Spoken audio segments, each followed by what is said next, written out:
There we go.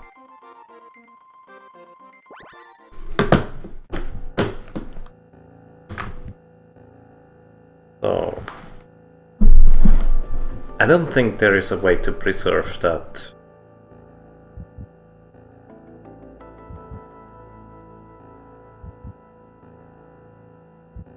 Flag when you enter a screen. I think when you enter a screen, you actually also have walk through walls active. And because you can still, well, it's the weird kind of walk through walls, I guess. The one that is also active during invisibility. Greetings, Mathfridge. Mathfridge? How do you say that? And greetings, Ironic. Mathfridge.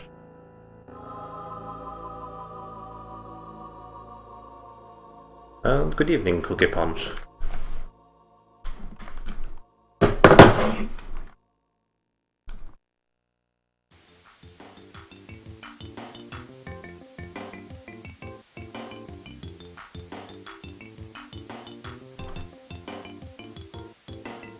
Now you start running with two controllers, as in the literal running, when you press A.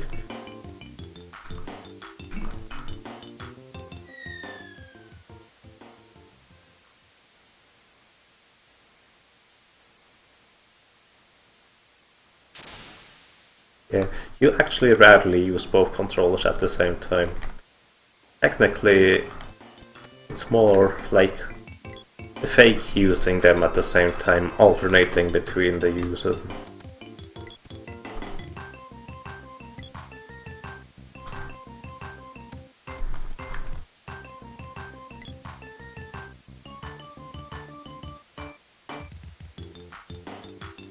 Exactly. When you need a second character, you simply activate him by pressing start. It's really that simple.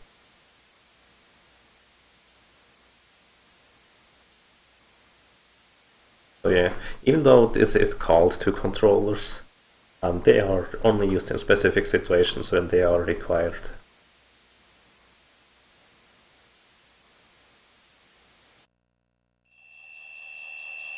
So, I mean, sometimes I walk around with two characters at once, but there isn't much more in there besides walking.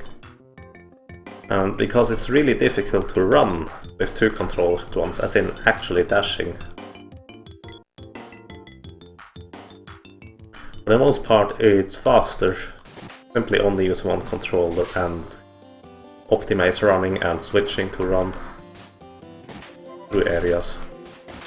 That's two. Wow, did it hit me? You cannot be serious. Why did you do a stab there? That was such a perfect situation for a slash.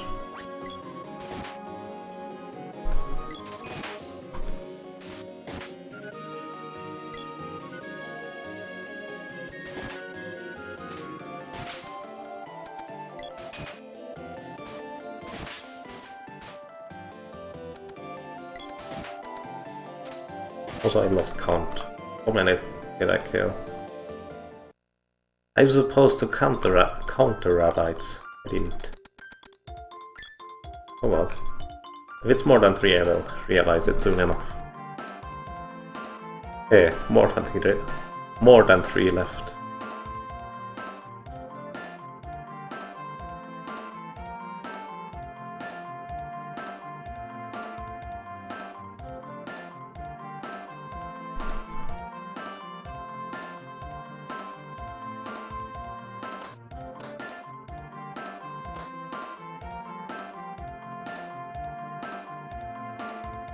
Why do I have to stand in a specific spot for the trash glitch? Well,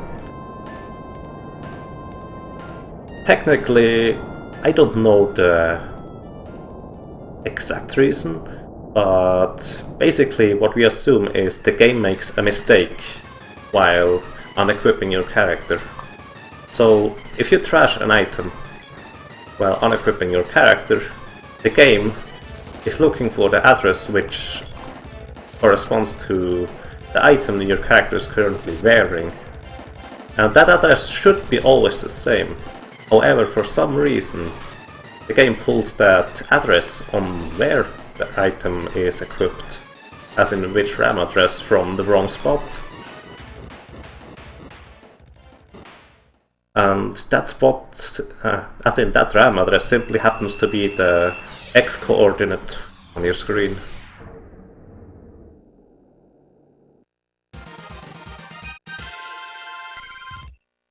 Oh. Is that lag for anyone else? Or am I lagging for anyone? I didn't drop any frames, but Twitch might be funny again.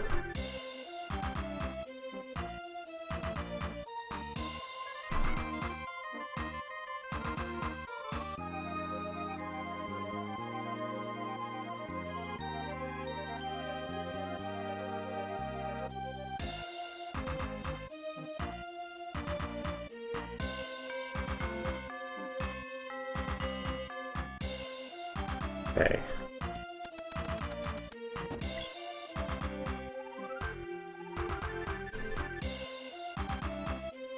Let me put it like this, I feel like I would wanted to do a safety save before the Spiky Tiger and the...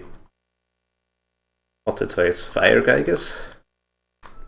But I don't think they are necessary. Not really, at least.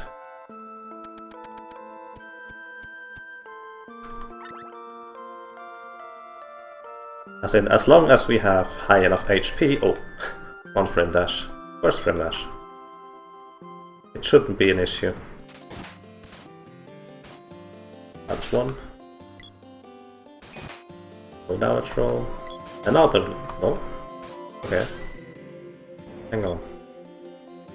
It had 2 HP left, that's why.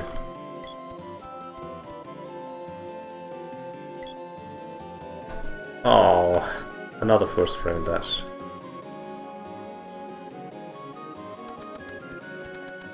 For those that don't know, if you hit dash on the first available frame after you enter screen, you dash in that exact direction you are currently facing in.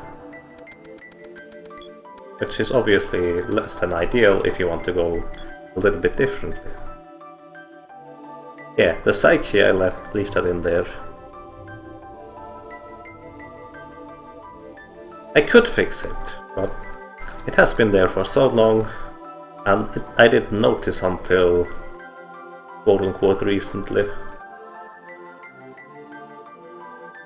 I was actually sidestepping the other stairs, or I tried the ones. Whatever.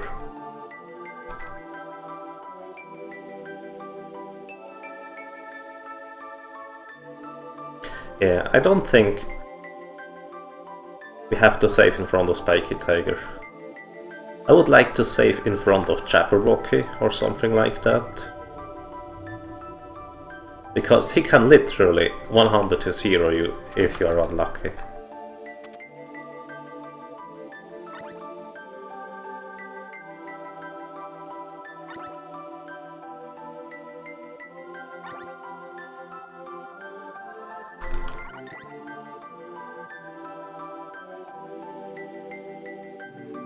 I mean, I experienced it, that he used basically Acid Rain twice in a row so quickly that I couldn't do anything in between. The first one killed one character, and the second one was strong enough on 2 characters to kill them as well.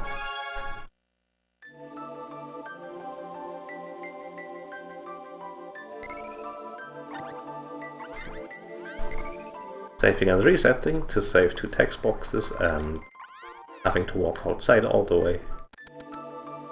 They said wait time a little bit.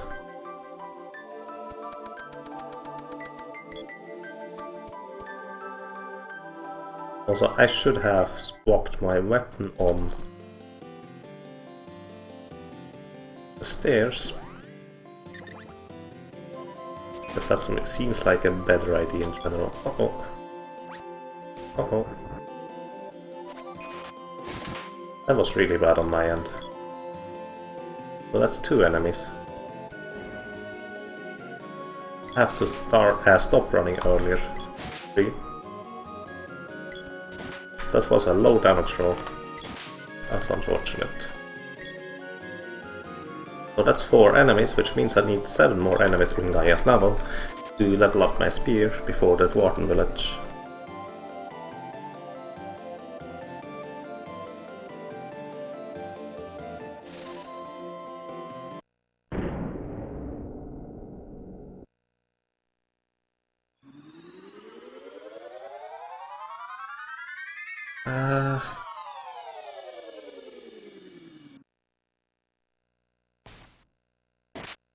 Well, Raven,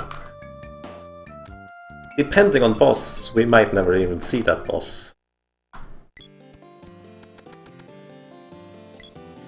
Just saying.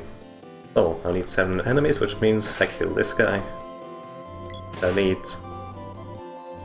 Oh no. That was unfortunate.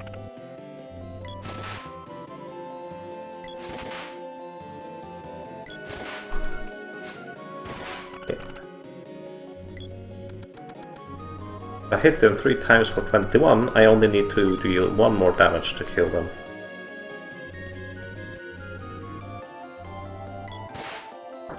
How did you dodge that? That was impressive.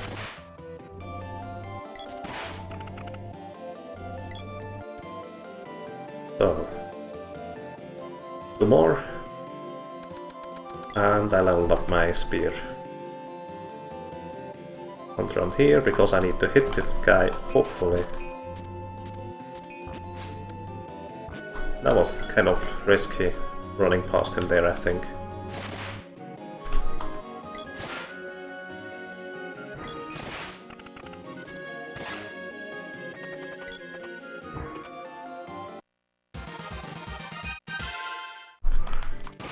Bye-bye. Oops.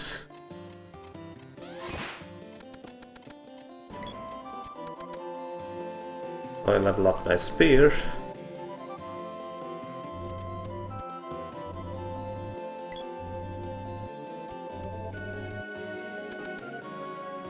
Oh, and I run into walls. That's too early to run into walls. Too early, I don't have any companions yet, I need to manipulate.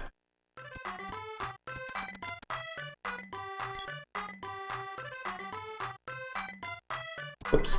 I wonder whether I'm going to run into some walls I usually do to manipulate my AI companions during the 3-player co-op run. That would not be so clever, I think.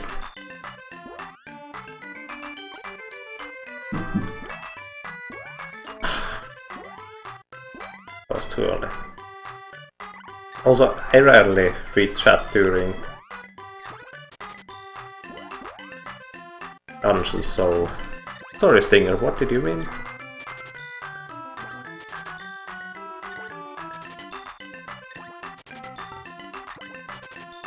Push the first goblin the wrong way.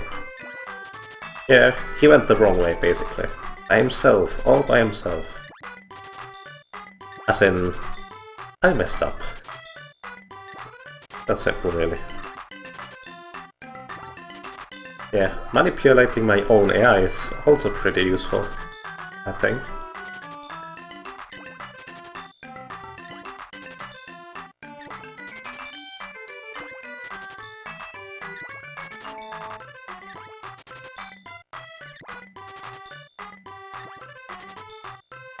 Buying way too many chain vests because I want to crash them.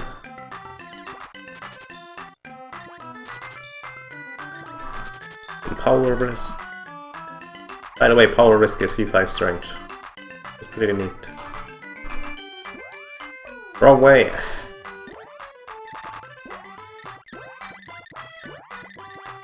Ever since we optimized the menus, I get even more upset now that I moved the wrong way in the menu screen. Ah.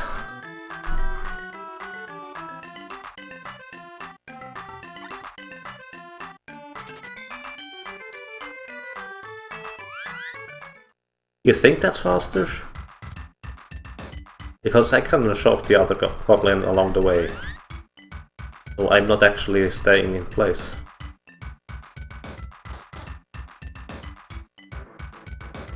So what's happening here? What I just did in the shop there is I manipulated the game into letting me select my second item slot, which was empty at the time, so I literally sold nothing for almost 30,000 gold per unit.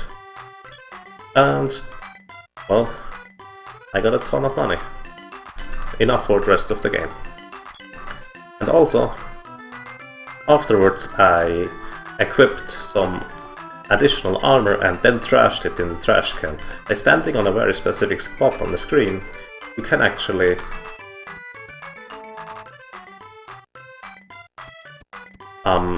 alter some values in, well, the memory, which you are not supposed to alter.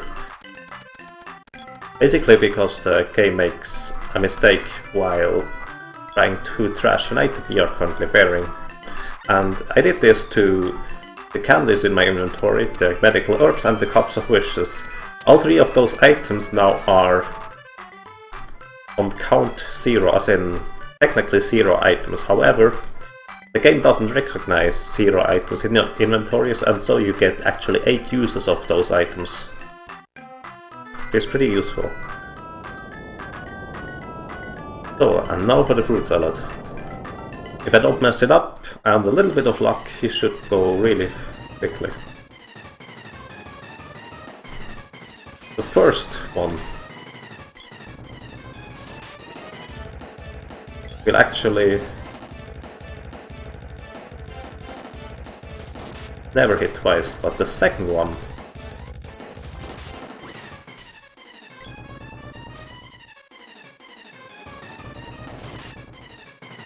should hit twice. The third one should also hit twice. And if I get good damage rolls, I should kill him on the fifth one. I didn't count, so let's see. Maybe I got good damage rolls, maybe not. Nope. I didn't get good damage rolls, so I have to wait an additional cycle. However, execution-wise I didn't make any mistakes, which is pretty positive.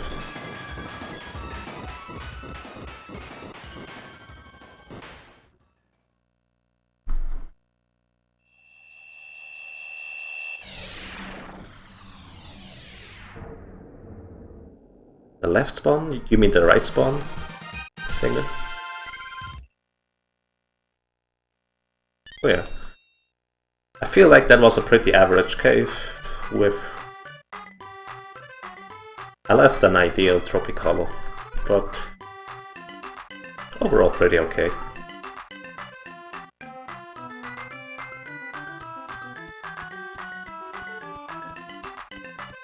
Yes.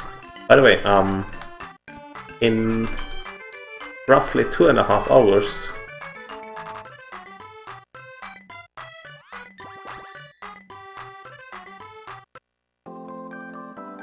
I will have another mystery race in the SRL mystery tournament.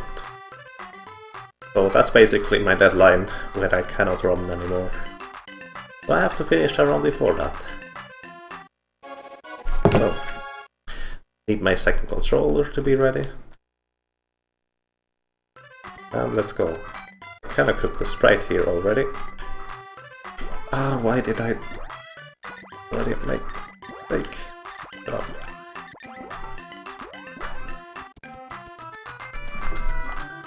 Oh wow. I actually...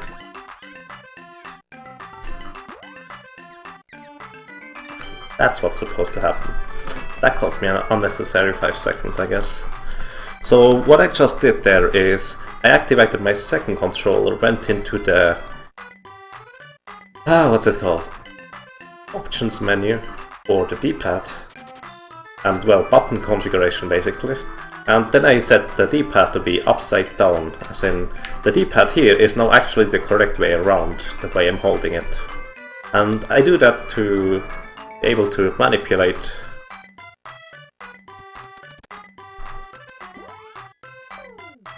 Probably again. I do that to be able to handle 2 characters at once without any major problem, basically.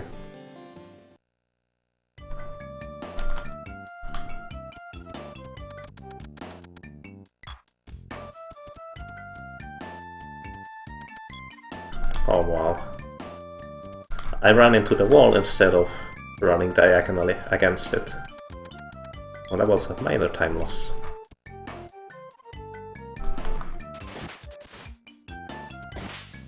No, don't talk to him! Throw your boomerang! Wow. So, I need to level up my sword now to level 2 before I get to the second boss, which is the Spiky Tiger.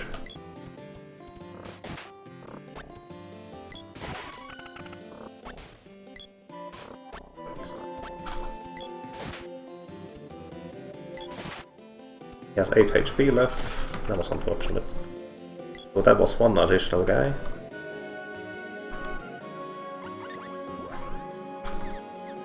Getting some fairy walnuts. 4 are enough for the entirety of the journey. Oops. I wanted to make sure I had 4.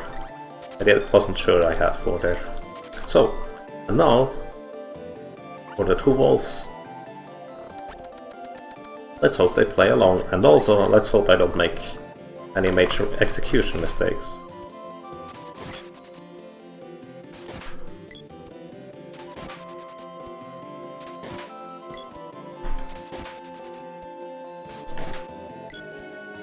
Wow, that was really good. That was pretty incredible. Unfortunate part is the sprite got the last hit, but those wolves were incredibly good.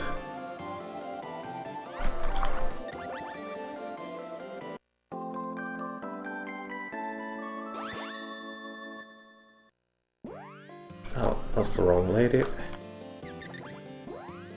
Also, I should have equipped before I used weapon.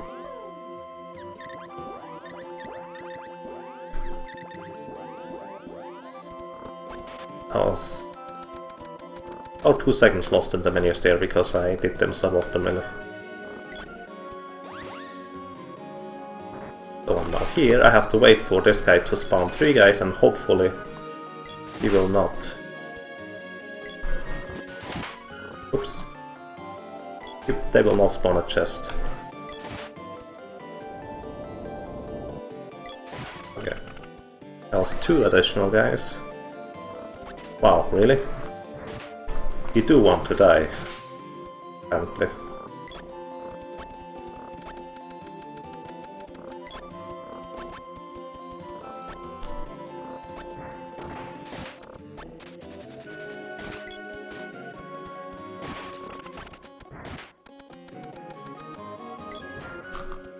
Hit him. Oh my god. That was not worth waiting for the bat to stand up.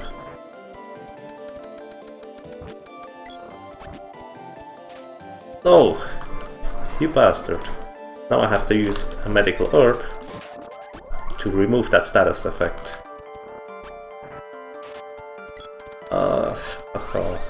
The walls went so well. I went back in mistakes. But it's really... Are you kidding me, lady? What am I doing wrong in this game?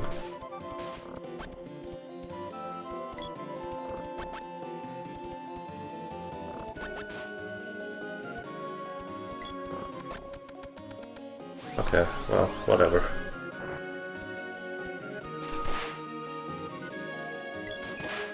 There's the wolf up there. And I spawned an additional guy. It wasn't necessary. I got my weapon level up already.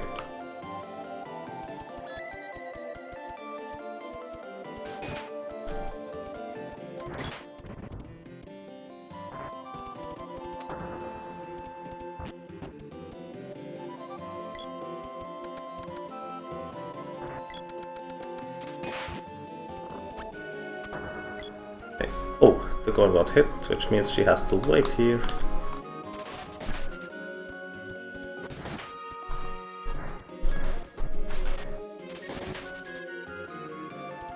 Oh, the girl is dead.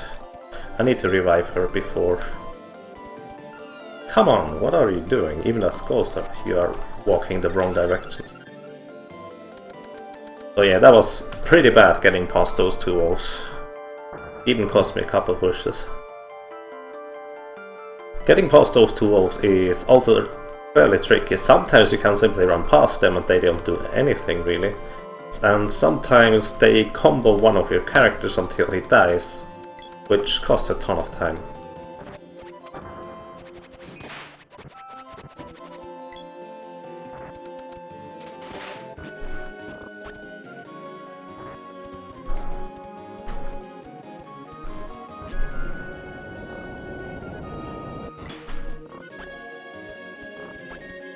So,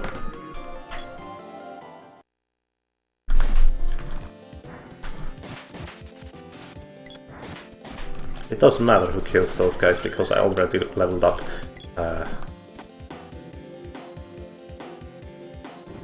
my weapon.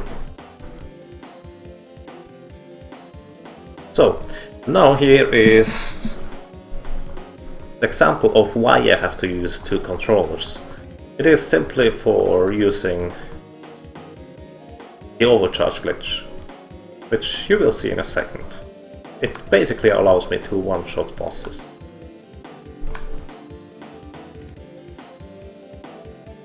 So I charge up the weapon with my first controller, while getting in position with the second controller.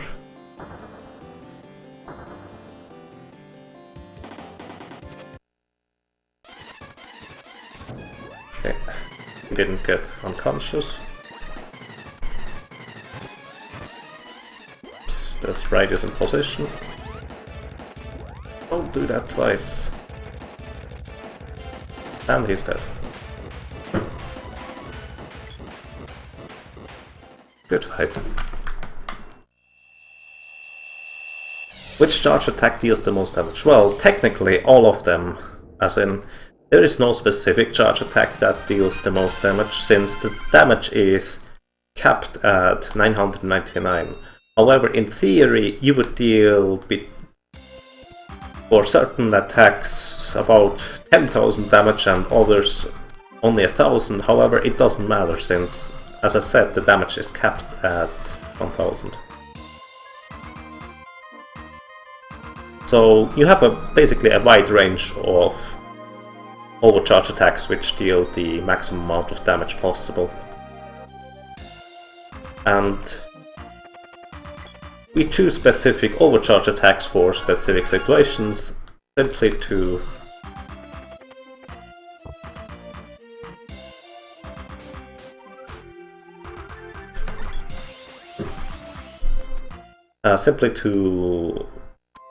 be useful against the specific bosses. For example, for some bosses we only want an overcharge as normal slash, and for others we want the spin launch or whirlwind or whatever. Oops.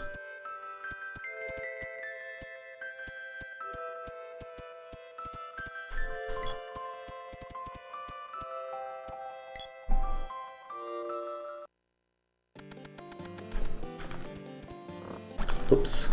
I want to be the girl here because she has the sword to whack away the bushes.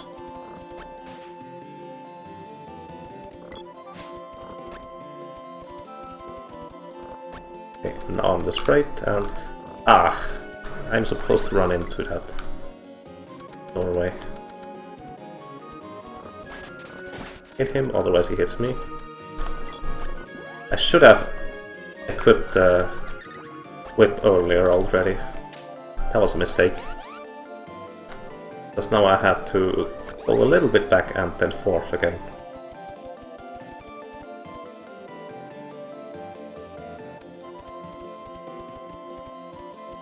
So. Oh wow. Messed that up. The sprite crit that thing.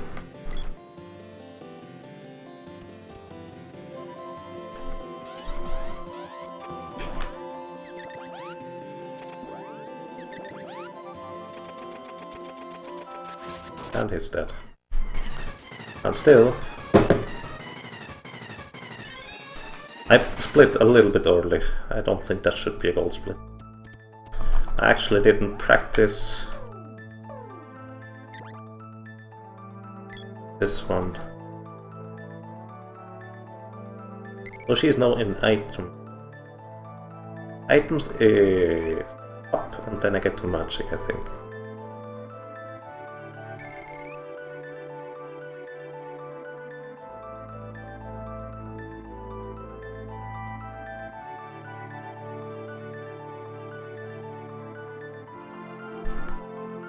Also, I'm really bad at reading chat while playing, because, let's put it like this, unlike other speedrunners, I don't really get on autopilot at all.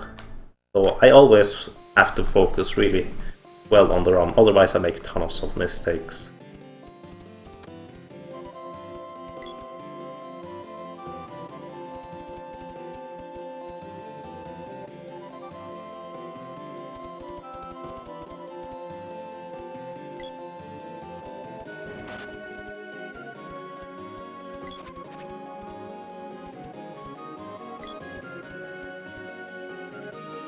So, during situations like this, I can then read a little bit.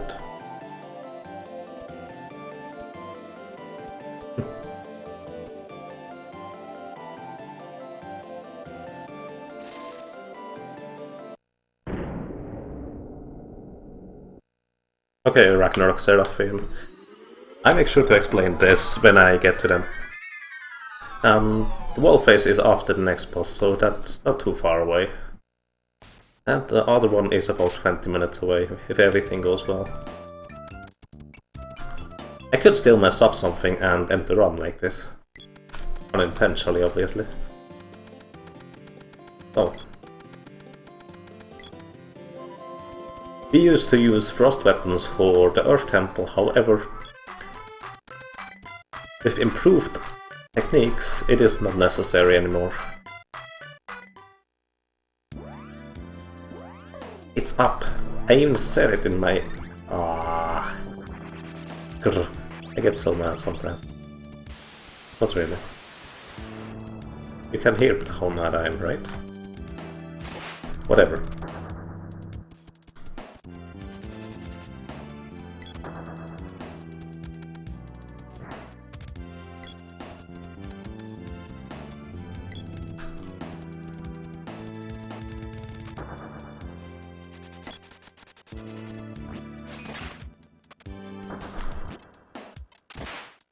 Oh, come on! Wow. Guys. Don't get hit like this. I should... That was my mistake, by the way. I should make sure that I have the boy in the lead on the right side to get past those slimes. Otherwise it gets really nasty really quickly.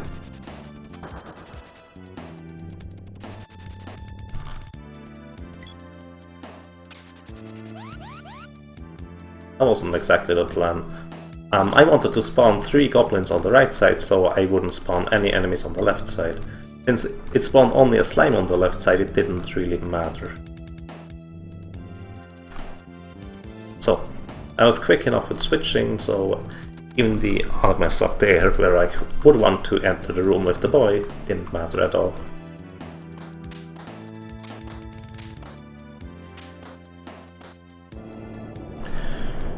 Well... Weapons. So, this boss does usually the same. When I say usually, I mean usually. Because Secret of Mana is a game about precision and decision making. In short, Secret of Mana is extremely heavy RNG based, as in randomness is a very large factor. There is a usual case which we expect and hope for it to happen, which, well, I guess you could say the strategies revolve around. And then there are other things that can happen where we have to react to it. So when I say usually, I mean usually. About 10% of the time the fire guy just decides he does something else instead of waiting a little bit and then casting a spell, where we can simply one-shot him before that. And sometimes he simply disappears instantly, or sometimes he simply starts casting immediately.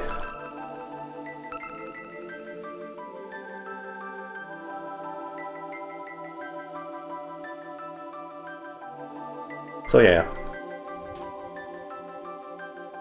And I feel like the upcoming place is also an excellent dungeon to see that we have plans on how we travel through each room. However, depending on how the enemies behave, those plans don't always work out at all. So, last time I went outside here, I used the magic rope. However, if I would use the magic rope right now, it would send me back to the Earth Temple entrance. So that doesn't work.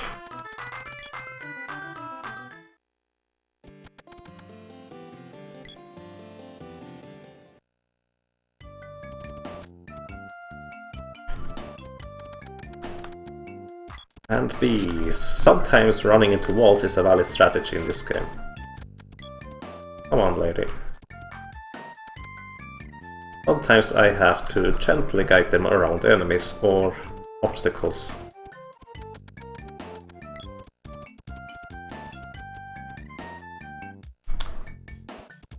And in the upcoming cutscene, I want to be with the girl in the lead. Is why I switched. Thank you, Ron the Watcher.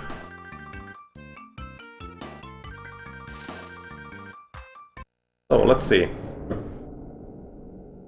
By the way, I overcharge attacks by swapping out level 1 and level 2 weapons. It's all explained in the FAQ or the knowledge base, which you can find in my description on the Twitch page.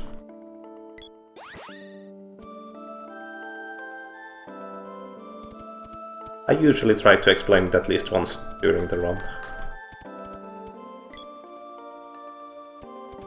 So, let's see how the ruins are going to behave.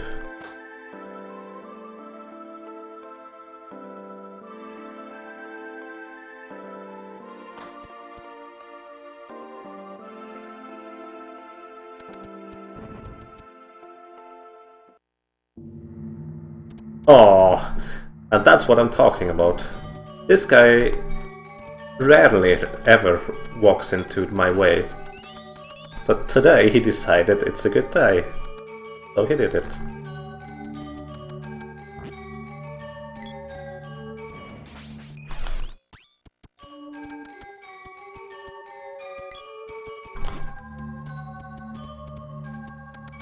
So, running up left here to despawn a tomato man on top of the stairs. Which spawns this guy, which I have to hit and run past. Which spawns this guy, which I have to simply run past. And normally there is a checkmaster, as in a horse from the chess. Ah, those runes were really good. It does not usually go that well. Oh well. So the upcoming boss is a wall, and ironically enough, he is also the first boss who has an evade rating, as in boss level evade rating, which is 99. This basically means, even if I would hit him with my weapons, as in I hit him perfectly with the spear or something like that, he can dodge. And he has approximately a 40% chance of dodging my attacks, so I only have a 60% chance to hit. I guess that's logical. So, I simply have to be lucky to hit him here. Let's see whether I get lucky. And if I'm not lucky, I have to use some backup strategies, or, well, hope I can hit him with the second attack or something like that. Oh shoot. And like right there, he actually dodged. That should have 100% hit, and this one hit. So,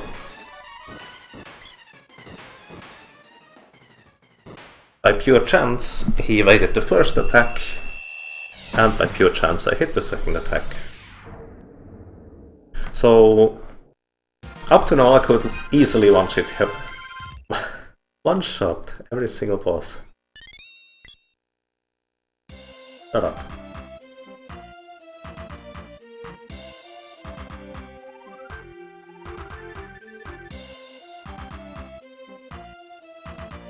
Oh. And yeah, by the way, if you don't manage to deselect the second controller, he has control over the cutscenes. I realized this a bit late right here. Where are you, Chema? Here's the trigger to teleport me outside.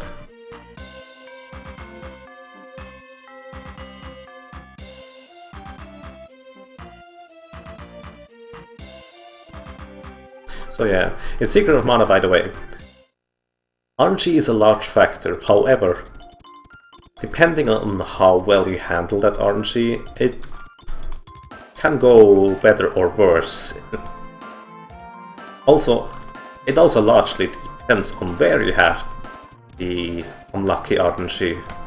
In some places it doesn't really matter, it costs you about a second, something like that. For example here, I lost my running, usually I can keep running. But that's not really a large time loss. However, if I'm unlucky, let's say on specific bosses, it can cost me up to 5 minutes, simply because the game doesn't want me to kill it. Oh yeah, by the way, in a tool-assisted speedrun, the tool-assisted speedrun basically runs through the Pandora fields, into Gaia's Dell, which is 20 seconds faster compared to me going over to the cannon and landing in here. However, there's so much randomness involved in getting through the fields without any major hiccup. It's much more consistent to go for the cannon anyways.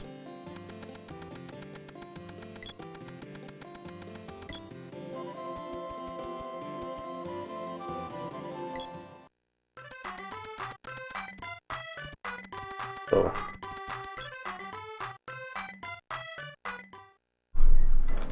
Okay. Put a boy in the lead right here. So.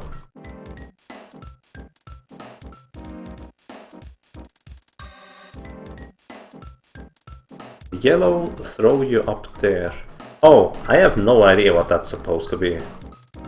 Some people call it a chicken, but I really don't know. They are simply there.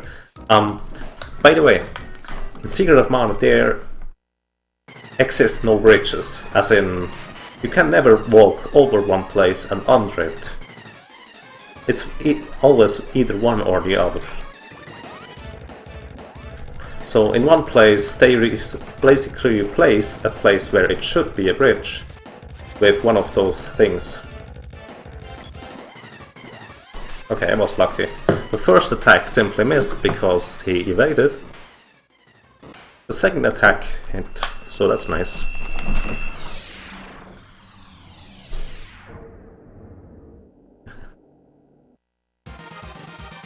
Thank you, Kirso.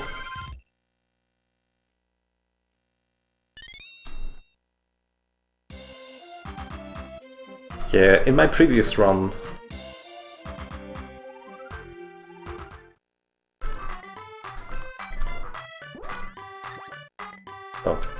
I had to select the boy there to use the magic rope. In my previous run, I missed Kilroy, as in he evaded the attack about 5 times or something like that. It wasn't that crazy, but he evaded it way too often. So yeah, by the way, running is a great tool to manipulate my AI companions to get past enemies, since when you run, they will try to follow you instantly. And during the run, no pun intended, as in speedrun. The majority of manipulation is done to manipulate my AI partners to get past enemies and run through dungeons, which is pretty interesting compared to most games where you manipulate enemies instead.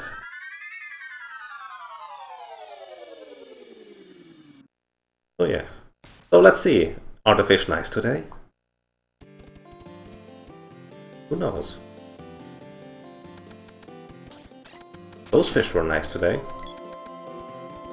Sometimes they hit me. Let's see. Those guys were not nice today.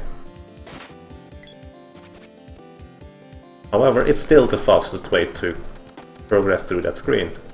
Hoping they don't hit me is basically the best thing I can do. So by the way, in Secret of Mana, your melee weapon's hitbox, for example the spear, has twice the range in boss battles compared to outside boss battles. So I can hit bosses from quite far away.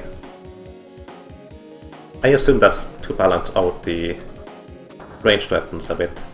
Also, some bosses like this guy here have very interesting hitboxes. This guy hitbox reaches way too far below his belly, or I guess his feet. So his hitbox, I literally flew right into his hitbox there.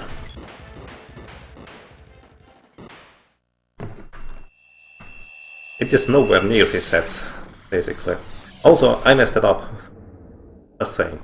The charge attack I tried to get was an overcharged normal slash. However, I pause buffered a little bit too early. And so I was stuck with the other attack, which wasn't quite powerful enough to one-shot the Jabberwocky. So I had to do it, kill him again, hit him again. So I activate the Mana Seed, talk to Luca, and then we are off. We don't have to talk to Chema, so we don't. That's simple, really.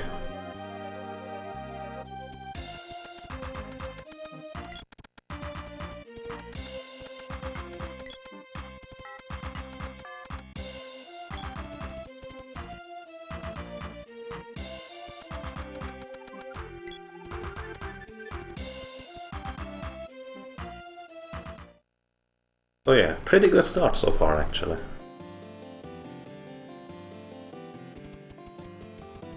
The problem was, yesterday, the Frostgeigers and a little bit the Vampire and Buffy decided it was a little bit of a too good run. So it ended there. As in, it didn't end as in... I'm really bad with speaking today, even worse than usual. However, last run yesterday went really well in the first section as well. However, the problem was the Frostgeigers decided the run was going too well and delayed for about 2 minutes. That can happen. Yes, yeah, that's correct. Ragnarok Seraphim. And you have to talk to some Moogle to advance the story. It doesn't matter which Moogle, can even be a small one.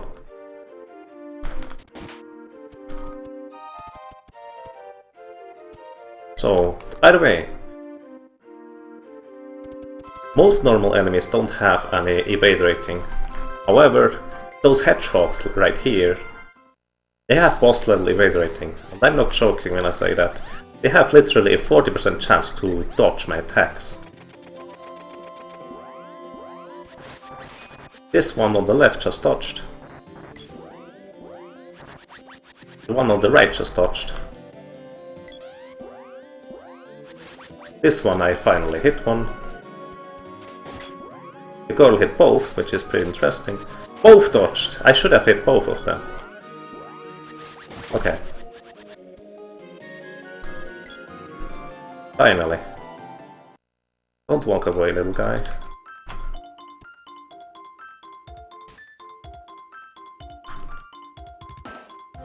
So yeah, that can happen.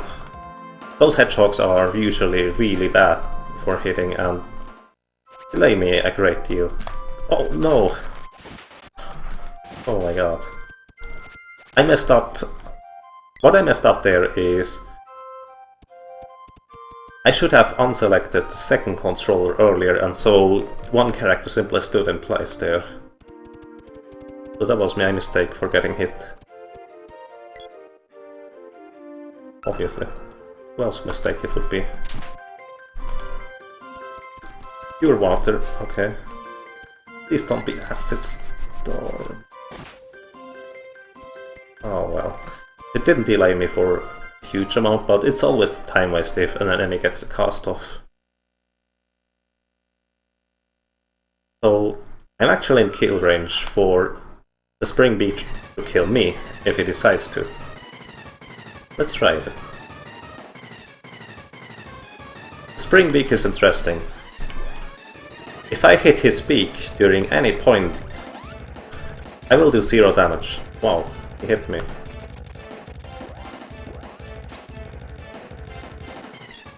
So I have to avoid hitting his beak at all costs. This should have hit, he evaded twice already. This should have hit as well. And this should have hit as well. Okay, this finally hit. Yeah. Basically, the misses you were seeing were 40% chance of, well, simply evading my attack. It's that simple, really.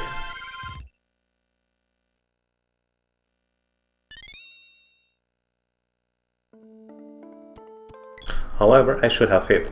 Now, as I said, if I hit the beak, my attacks would do 0 damage. So you have to avoid hitting the beaks at all costs. If you hear that zing noise, as in zing, very high-pitched noise, that means you have hit a shield of a boss. So there is a good chance that your attack is entirely negated. And when I said earlier, your melee weapons have twice the range they have in boss battles. In boss battles they have twice the range.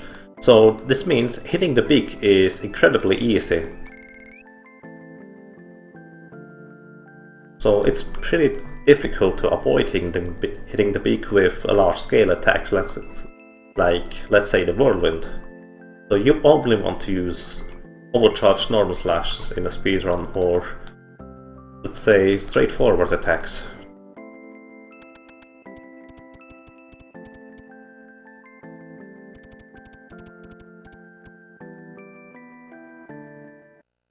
It was pretty much a nightmare to fight against the Spring Beak when I didn't know about the defensive hitbox in his beak.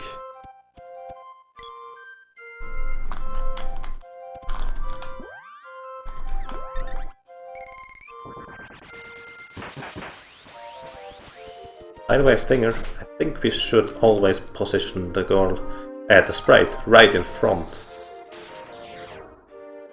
of the orb, so the wind blades hit immediately. So I need the girl in the lead, so I keep her without switching.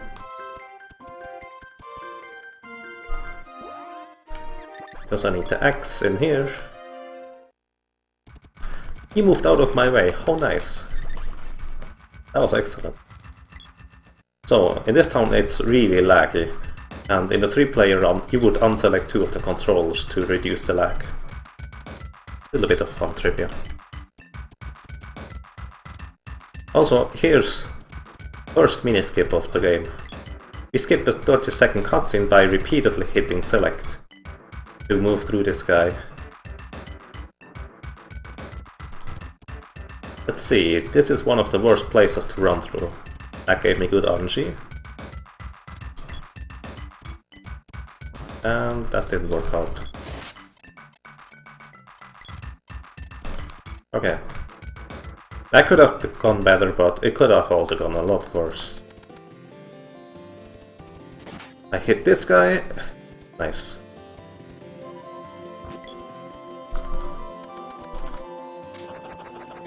I didn't want to have the sprite there in the lead because I needed him to jump over the gap with the whip. As in, the owl has a very high chance of silencing the first target, so I want to avoid that.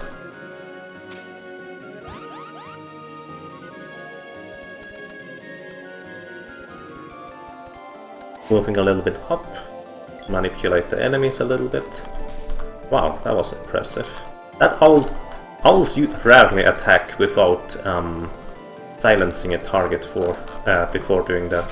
So that was pretty unlucky, all things considered.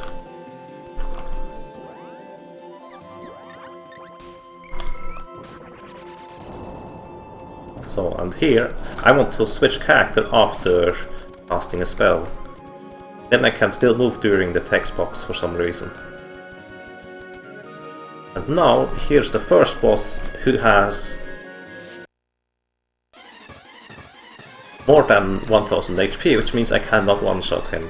But also here's the last boss who has no evade rating, which means I already released it. If I hit him, as in if my weapon connects with him, he's dead. That was a bit risky, but it worked out. So, oh yeah, I didn't explain that yet. I can keep my current charge level. It doesn't matter if it's an overcharge or anything else. I can also keep a normal charge, like a level 8 or something like that. What I can do is I open the menu with the second controller, release the charge button with the first controller, close the menu with the second controller, and immediately hit the charge button again before the menu fully closes. And yes, a co-op run would be considerably faster. I would say it should be about 20 minutes faster with good luck and good execution. And it is a lot faster, let's put it that way. Because having to deal with, as I said earlier,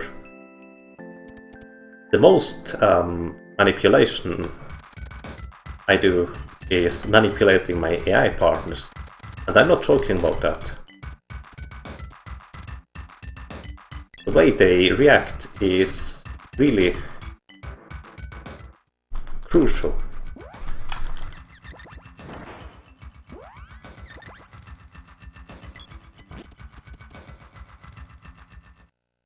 Oops, I need to sprite in the lead.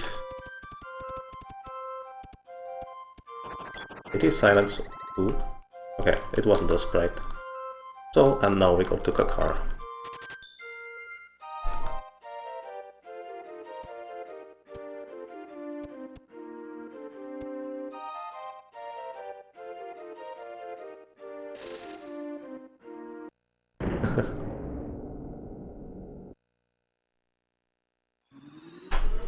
So yeah, well, I guess the main difficulty about the co-op run is getting 2 or 3 people with time and dedication in the same place.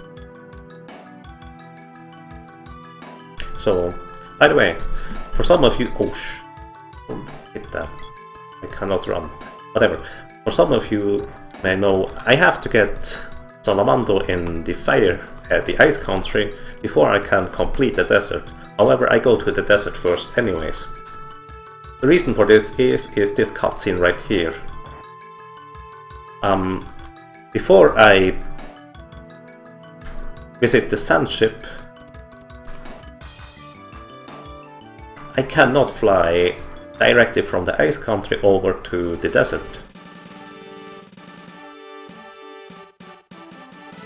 And so by visiting the desert first, I unlock that cannon travel, and overall it's about 30 seconds faster, because there's also a shop outside the house in the desert village compared to inside the house in the Frost village. Get to work.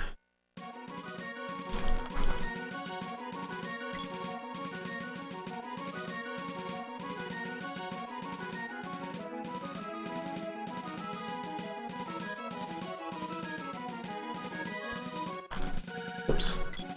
and to talk with this guy.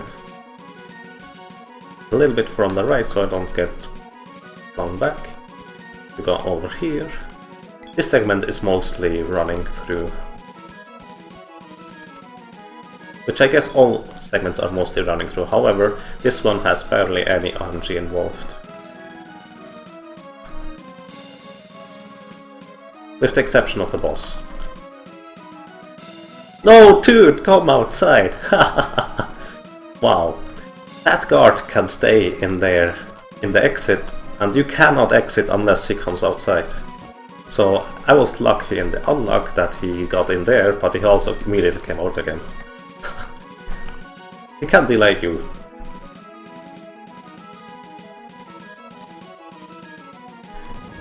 So,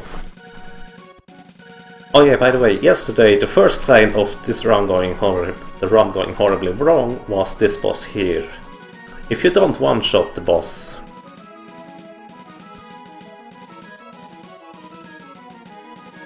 immediately he has a high chance of delaying you for about 20 seconds per time where you don't hit.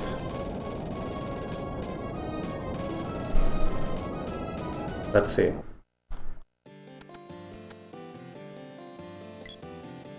When is H? Yeah, it's in January. Oh, please hit this time. You can one-shot this guy. He's the last boss you can one-shot.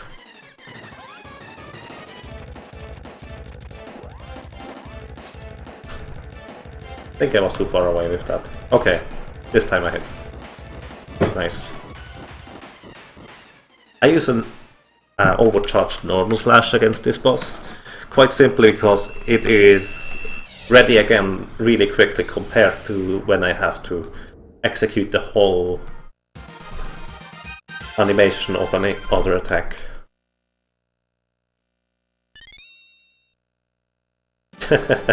Yeah, exactly, Mattridge.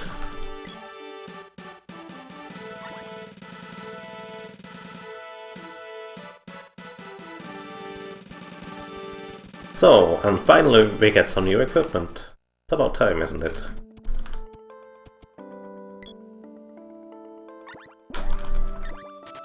Three of those. Three of those. And three of those.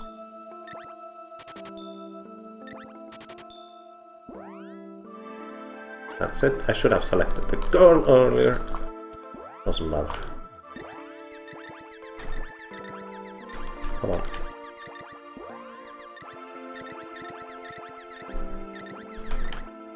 I just had an idea for the improvement.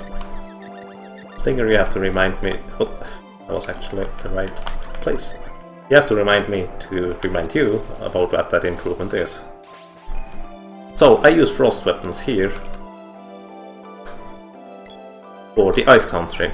Now, that sounds a bit weird, however, two things. One, frost weapons can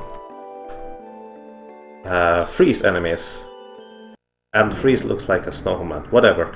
It immobilizes them, they cannot attack, and my AI companions ignore them, which is really nice. But also, frost weapons actually are not frost element. They have only the additional effect. That's because of one flag that isn't set in the game. So let's see. This is basically one of the worst places to run through in speedrun. That was my last charge with the boy's weapon. I shouldn't have hit this guy. I could have simply walked past, I think. Whatever. The girl has one more charge left.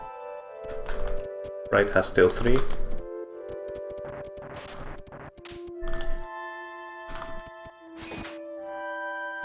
Okay, no turtle. That was nice. Walking a bit up here to spawn this wolf, so on the left side there will only spawn a maximum of 2 wolves. Wow, not at all. That was really good, actually. So, and the second fruit salad.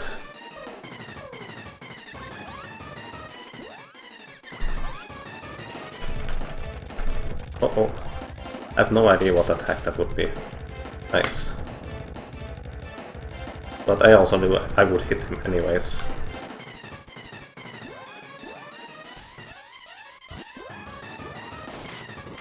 Excellent. Really good segment. Oh, thank you, Stinger. That's a clever idea.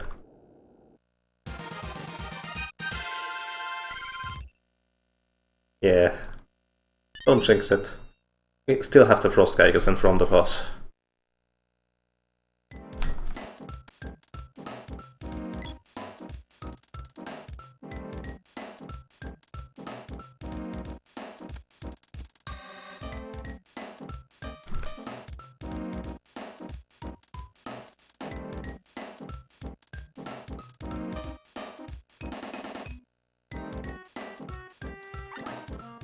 So for a short moment,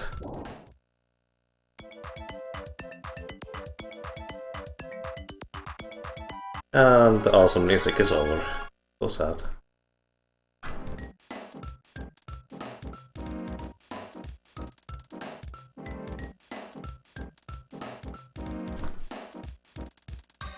How many times have I beaten Secret of Mana? About 50 to 100. It's not as much as other speedrunners beat their game. So, Ninja Turtles. Go away! Wow, that actually froze him. I didn't expect the sprite to hit him.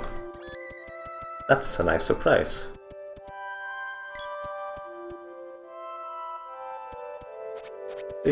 Let me through, let me through, let me through! Oh no, that turtle had to hit him.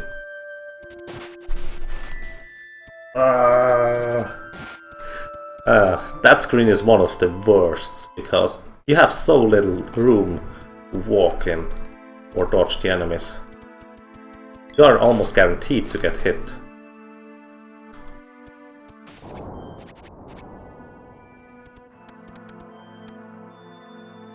Plop plop and run past. So yeah, it's getting really dangerous actually, all things considered. I missed him, and he walks the wrong way. I cannot get past him now. I have to reset the room. You troll. I have about an 80% chance to hit him.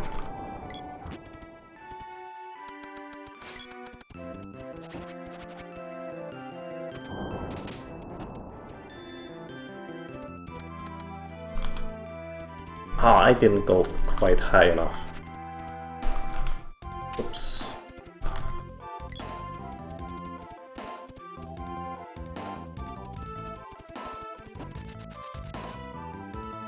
So, okay, mini-boss time. For this mini-boss, I want to have my Whirlwind attack.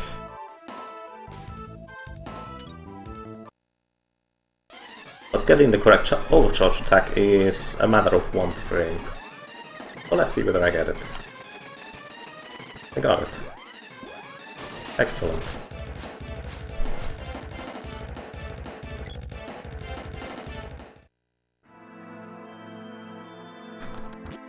Okay.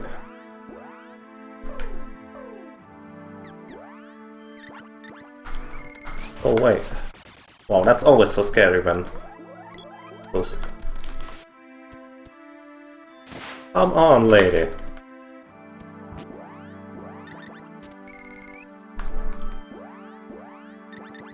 Okay, I had to improvise a little bit because that slime was so incredibly aggressive. You're supposed to go directly to the switch in the middle. However, I couldn't wait for a good alignment on the sprite. So let's not mess this up.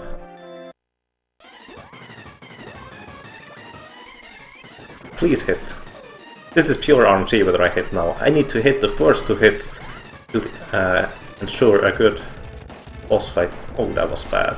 I got the long boss attack and I missed. It can still go well, but... Okay, I hit. The first hit. And I have to heal. Use a healing item here. Otherwise the boy will get frozen.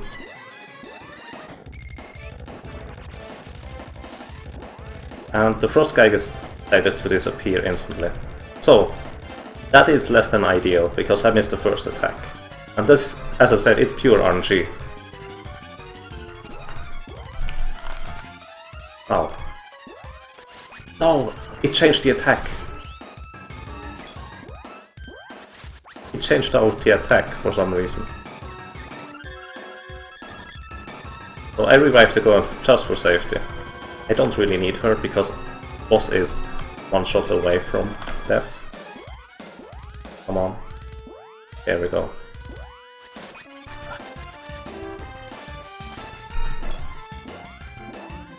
Okay, I hit this time.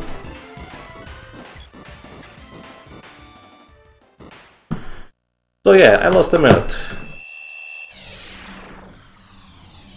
But at least I got frost weapons. Yeah.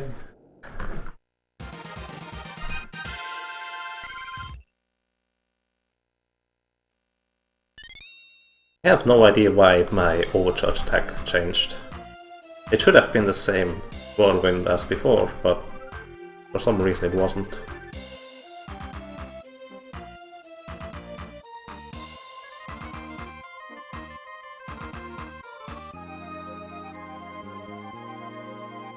So yeah, as you can clearly tell, my last Frostgeiger split was insanely good.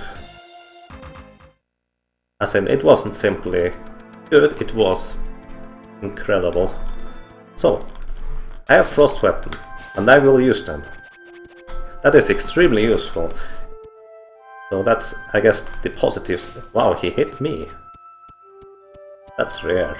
That doesn't happen. I guess that's the positive side of having a bit of a longer fight against the Frostgeigers. The Frostgeigers enchants you with Frost Weapon for some reason.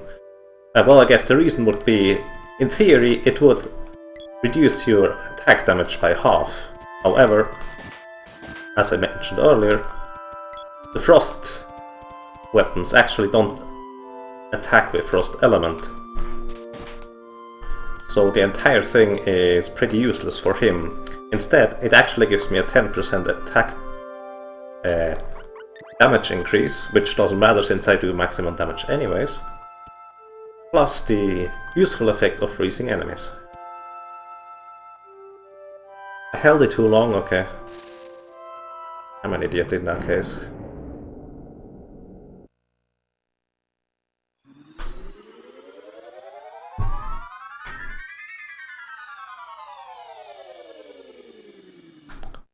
So let's see. The Fire Temple is usually a pretty tame place to run through. However, usually. Ah, messed up the running there. Oh, and the duck had to run in my way. So annoying. Oops. I tried something new, which... whatever. At least this time I'm running quote-unquote too far to the right intentionally.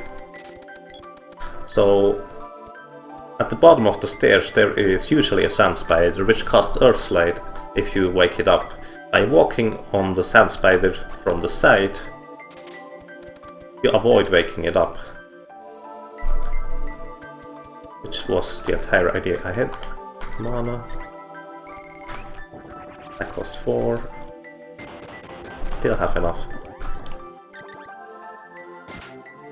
So yeah, wait a little and run past.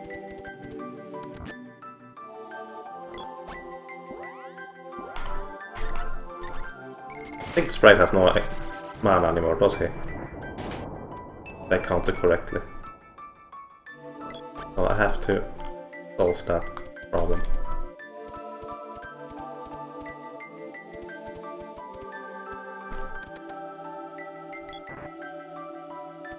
No, don't do that.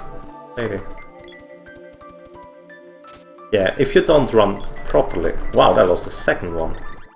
That's incredibly unlucky. They don't usually pass that often, so that's quite a surprise actually. Also, let's give right some mana because I need it.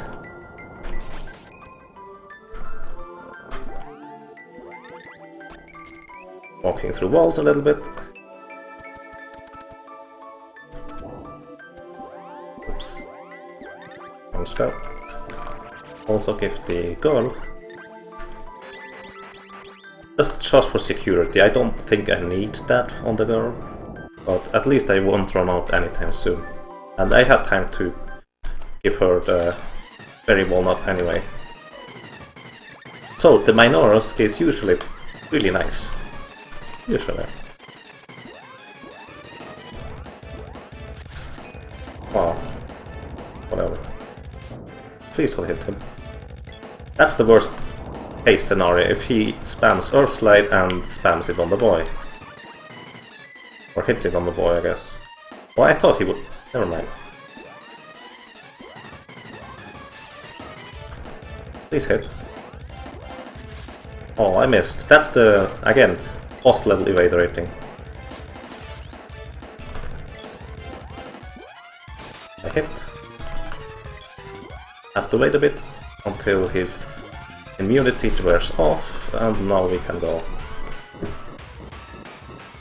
Yeah, that was a less than ideal Minoros fight. However, Fire Temple went pretty well, with exception of that hiccup of getting Flame Blaze twice, but that's not a big issue. Not at all.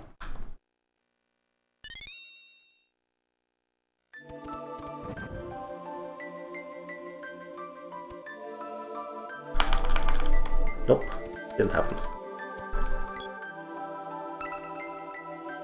Thank you, Stinger. Also... why did I do that? I should select the boy at this stage, so the sprite actually stays on his current equipment or spell screen. So that will cost a little bit of time next time I have to swap back.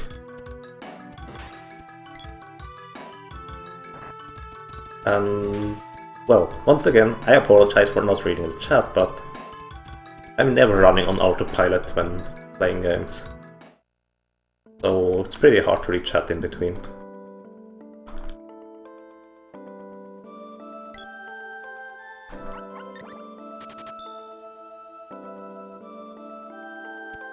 The sound can be wonky at times, as in, I have a microphone and this is actually recorded from any console. So if my TV gets through the microphone, it can echo a bit, I guess.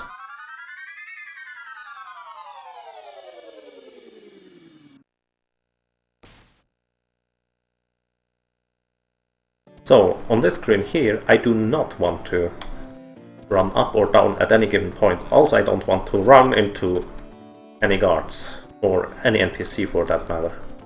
So I keep the same alignment of vertical level, all the way through. Which is because I want to push perfectly against this wall to avoid talking to this guy. So I simply skip password, which you usually require to enter the sewers. It's pretty nice to do. Whoa!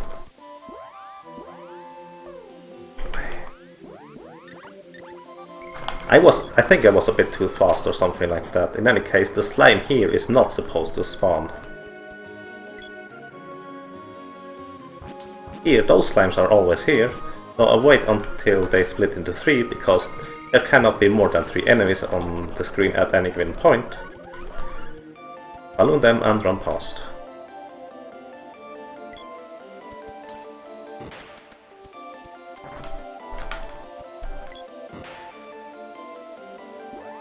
Oops.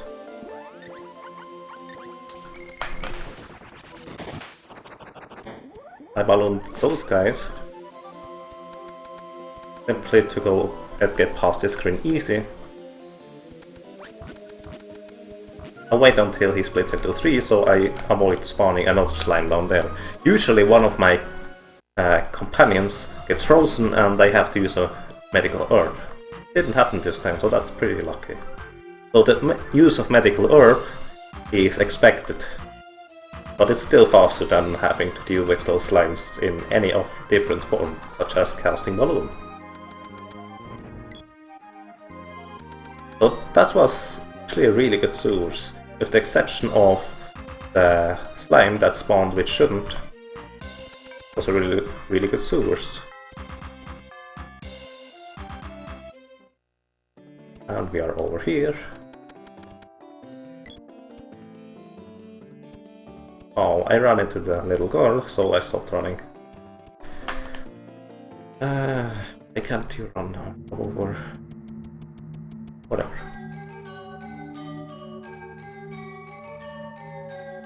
Yeah, so, and once again, Secret Mana is extremely RNG heavy, as in randomness, for those that don't know what RNG is. So, every single room in this ruins has an 80 to 99% chance to go exactly the same as planned. However, sometimes, and I mean usually in those ruins here, something goes wrong which costs me a bunch of time. Depending on the room where it goes wrong, it costs more or less time. It can be 5 seconds, it can be almost half a minute if I'm unlucky. So let's see. First room is no problems, you simply run past. That always goes the same. This room here, usually you run into one of those zombies. This room here, you walk and nothing happens. This room, sometimes the blats hit you. In this room, sometimes the slime hits you. Here, sometimes the zombies hit you. Here, blop blop, and run past. Sometimes one of the slimes gets in your way. And here, again, sometimes one of the zombies hits you. And usually that zombie hits me, but nothing I could do about that. Run past this guy. Run at the very bottom of the screen to get past everything here.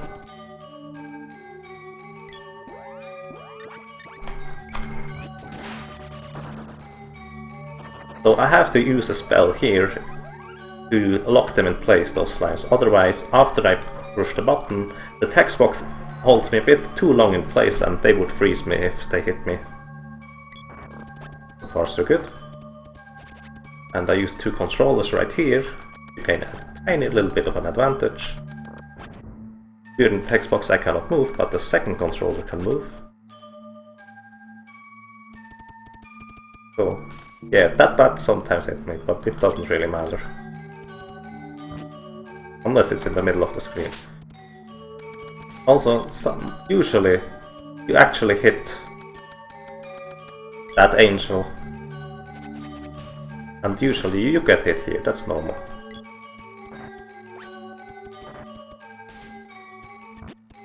And this room is basically the one who has the highest chance of going wrong. As in horribly wrong. But it went pretty well, so I won't complain.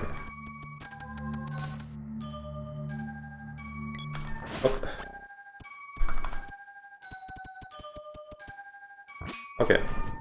So, the second wall phase, or I guess the Doom Wall, how is its name.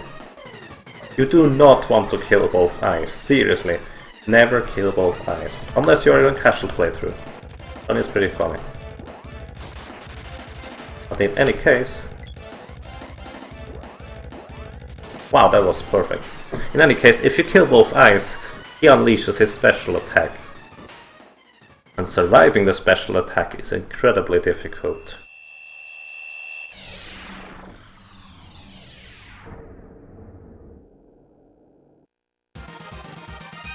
So yeah, never hit both eyes, simply go for the middle part. Maybe kill one eye. I think the right one revives. No, the middle part actually revives, never mind. So yeah, kill one eye and leave it at that. If you kill both eyes, stuff will go wrong, really.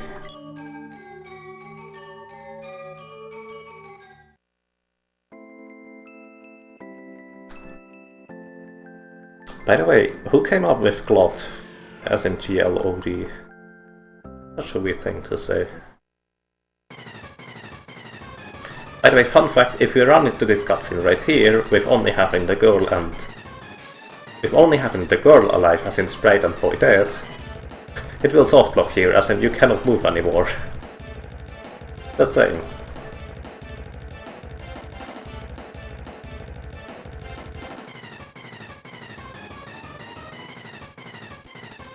Oh, out of my way, mister.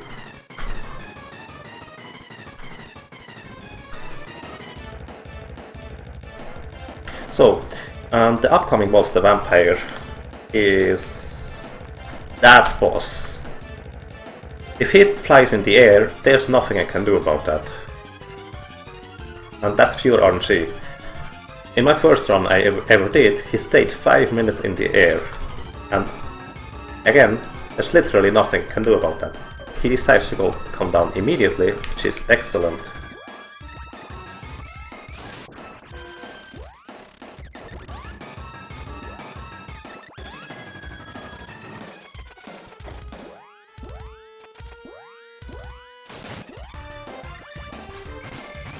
So I stand in the front of him for him to grab the girl, so I get an additional hit in for free. Ah, so close.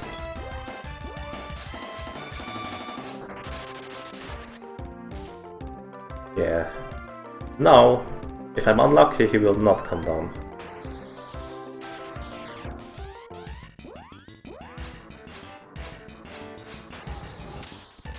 That's pure luck.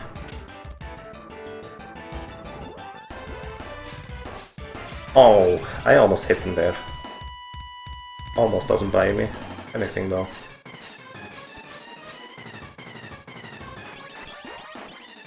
You're mocking me, aren't you?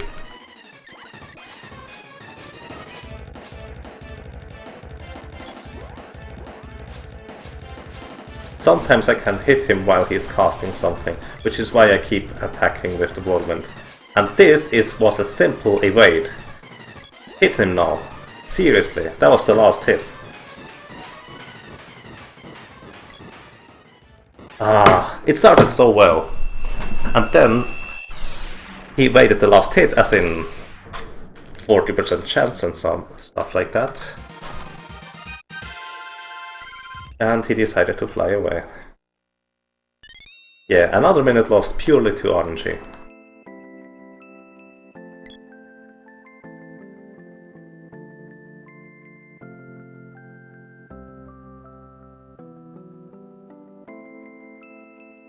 So, the next RNG portion will be the Mana Fortress, and before that, it shouldn't make as much of a huge difference, unless I mess up.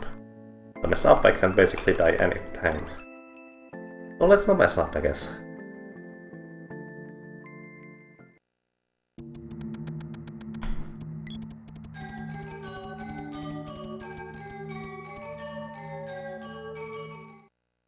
A lady had to walk in my way. Oh no. The NPCs are trolling me today. Only it was only NPCs. Well, your name is really hard to read. While it does have a large portion of RNG, for the most part, in my opinion, the RNG is actually really enjoyable. Because most of the time, with exceptions such as the vampire, you can do something and you have to react it properly. So that's what I mean when I say this game is about decision making. Doing a quick, correct decision in the right place can save you a bunch of time. Or, yeah, that's basically it actually. That's why I really like this game. It may sound a bit weird, as in I kind of like the RNG in this game. But that's basically how it works. As I said, with the exception of the Frost guys, Buffy and the Vampire, I guess. Besides those bosses, you can really negate a lot of the bad RNG, or at least make it that it costs only about 5 seconds. Usually.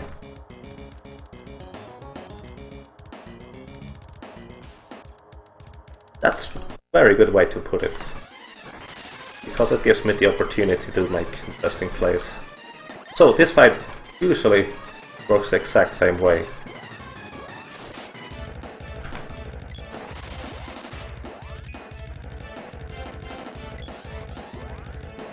Nice. I hit both times, so he's dead. Yes, an immunity phase after he uses any spell or attack, so I have to wait for his attack to end.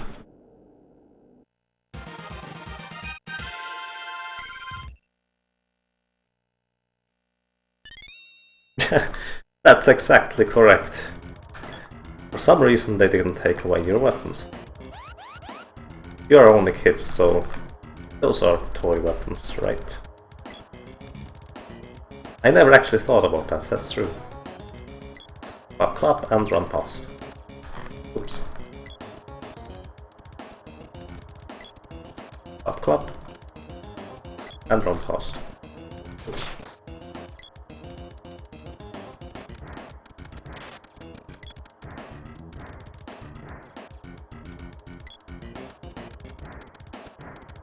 By the way, those red ninjas, if they want to kill you, you better have a guardian angel. Seriously. They almost wiped out... One of those guys almost wiped out one of my entire party at one point. One survived, but only barely.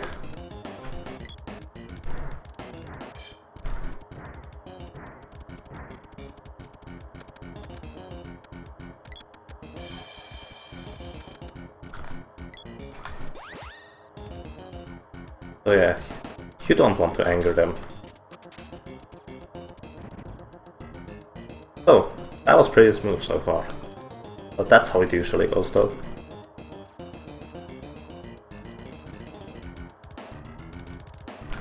So, and this boss is never a problem if I don't make a mistake. The reason why he's never a problem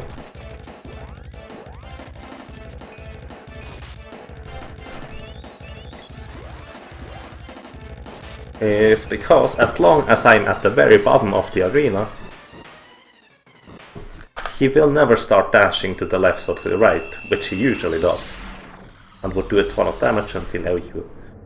So I can explain it a bit better on the third Mech Rider, I guess. So yeah. No, that was not it. Or was it? Hang on, you might try it. I actually don't know. I haven't visited Pure Lands in quite a long time. You might be right, Darklight. Looks like it from what I have in memory. But as I said, I haven't been there in a long time. So, now the game gets broken. As in, really broken.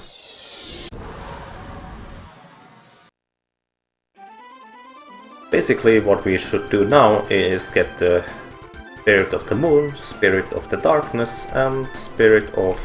oops. Spirit of Light. But we have different plans. That would take way too long.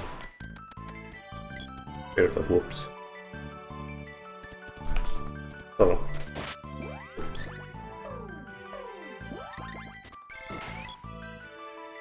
Now I have to climb the mountain.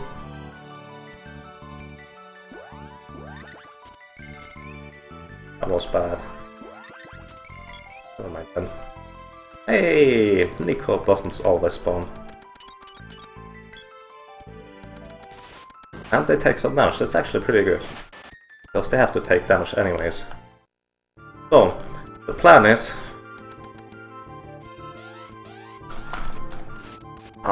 messed it up. Probably have to call her again. Okay, it works. So, for some reason... you can simply hop over that barrier by charging a level 1 sword attack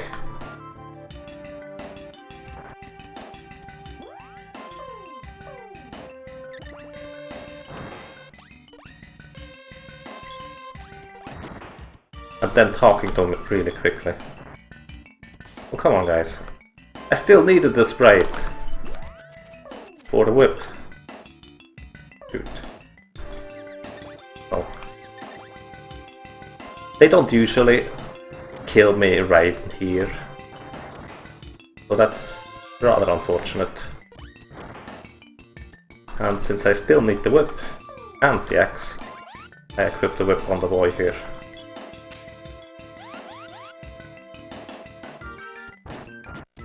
However, having one act in death is not the worst thing, it's actually reasonably good. By the way, I die so quickly because my armor is horribly outdated at this stage.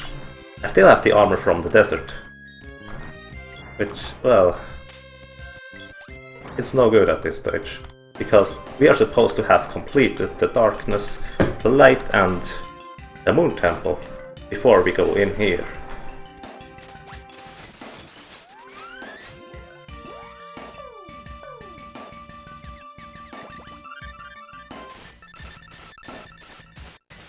Oh, that was really quick actually.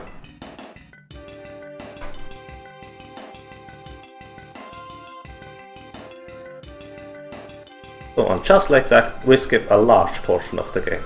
But we don't get the spirits of moon, light and darkness. So in the Grand Temple we have to find a different way around that problem. Oops. Shoot. Need to go back and equip the right weapons.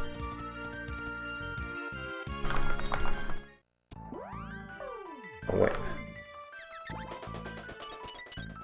So yeah, even though that was gold, it probably wasn't, considering I had to rest of us. Wrong way. Considering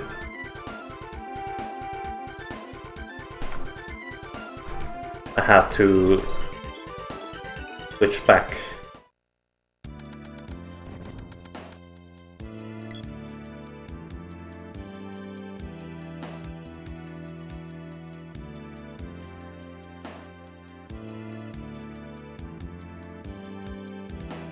As in switch back the weapons.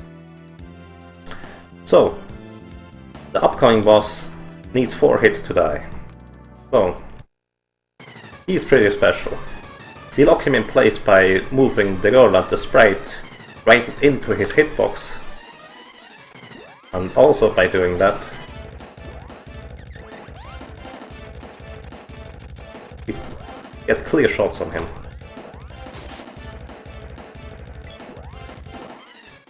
Yes, at this stage we by the way have about a 65% chance to hit. But also he will always target the nearest character with his spell. So, 5. To survive these attacks I have to use candies. Otherwise those special attacks, as in spells, would one-shot me. Or any of my characters for that matter. For that matter. Well, the language is really bad right now.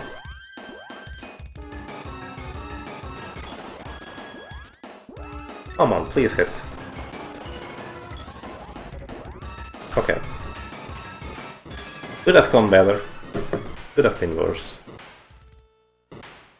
Wow. I don't think that split is right. I probably split late last time. I shouldn't lose that much time. I don't think you can lose that much time. Whatever. So, as I said earlier, the next portion would be the Underground Palace and the Grand Temple. We skipped the Underground Palace since quite a while, and now we also have a way to skip the Grand Temple, because, as I said earlier, the moon, darkness and light magic would be required to progress through the Grand Palace, or Grand Temple. I don't know what's it called. In any case, you have to find a different way through. So, and we do this by combining basically 3 glitches. One of the glitches is where you save at the Frost Forest Necro, which more or less corrupts your save file, so the game doesn't know where to start you. And using cutscene mechanics. Southwest of east.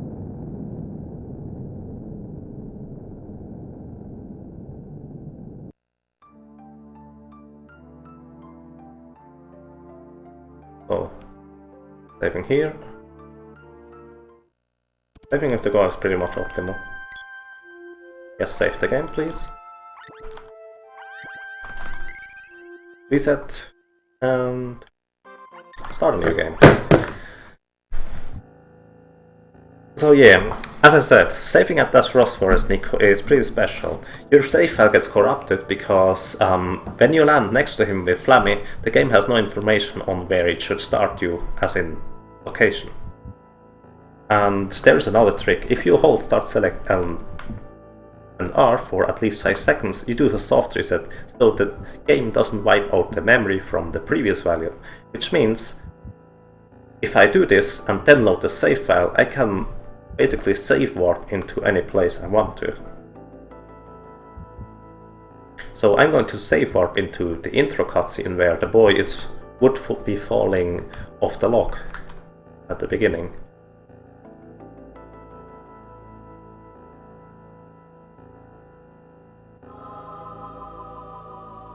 However, warping into that cutscene place is pretty special. Greetings, Phase 1 Skeef.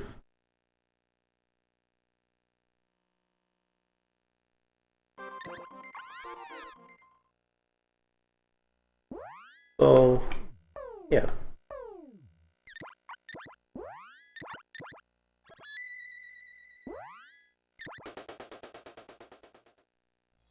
My characters were invisible for a short time.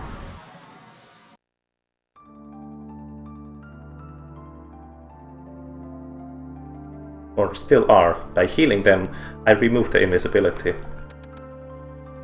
Come on, I need the other character. So, and invisibility is pretty special. I can walk through walls while the invisibility is active. Oh, that was lucky.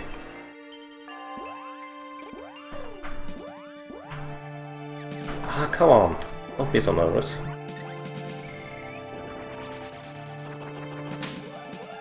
Use balloon on these guys because they are pretty horrible beings. Don't want to deal with them.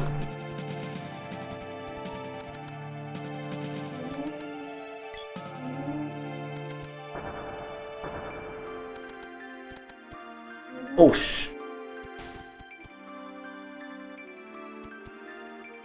I need to step on that switch to activate the boss in the main room.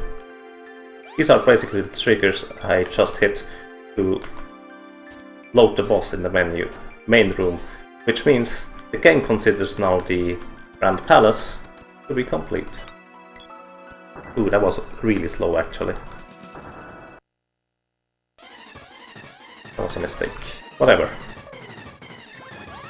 Killing this guy is pretty easy.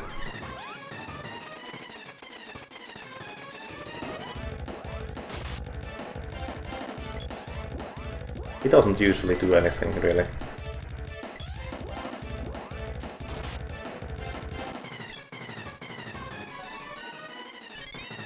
Also, I usually forget to split here for some reason. So.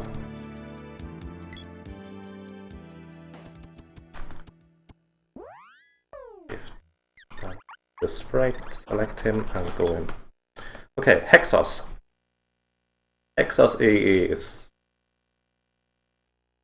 in my opinion, the most demanding boss of the entire game. You cannot make mistakes, otherwise you have a hard time to recover.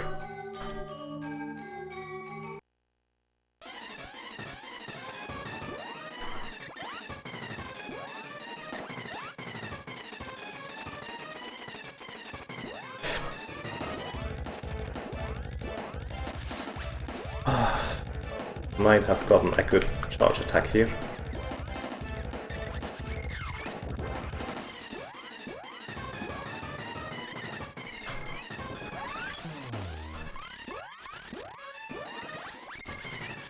Okay.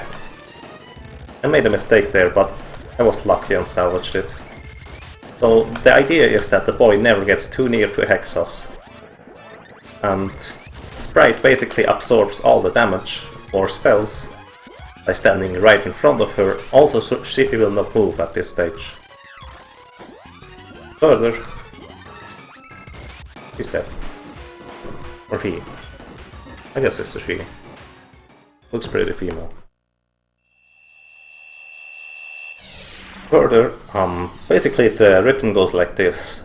The overcharge hits, which puts Hexas into a stun lock.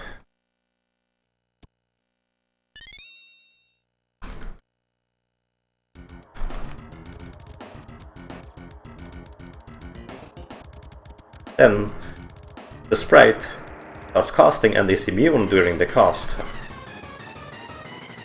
Because for some reason you are immune during casting.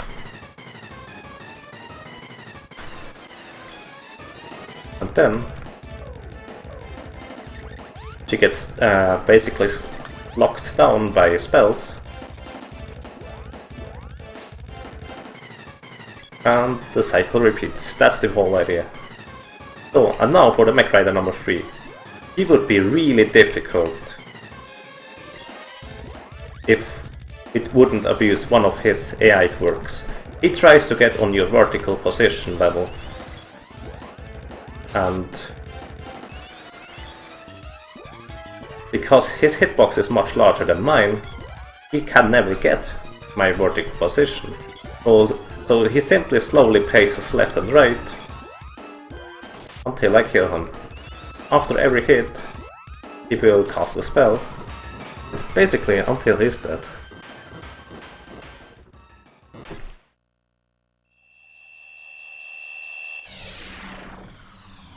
Yeah, and remember, I lost about 2 minutes simply to pure RNG so far.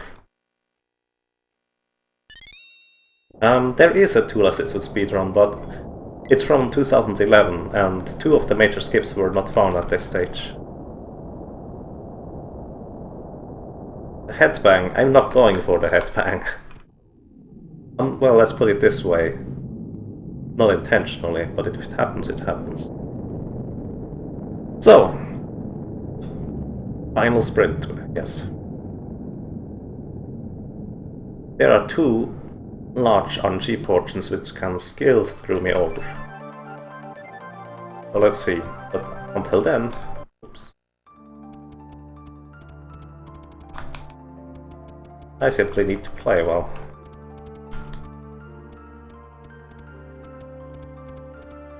Oops.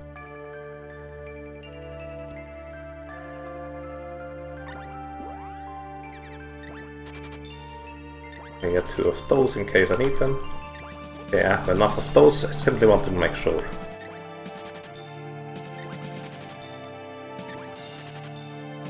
Getting the latest equipment, basically.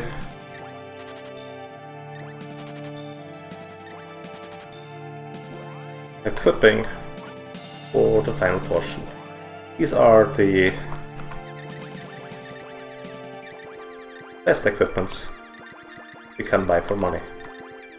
I have to make sure I equip everything, but actually didn't check. I don't have any candy. Whoops. Too bad. Let's go without.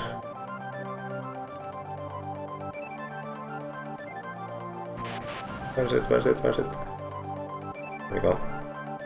I have to update my coordinates. As in directions.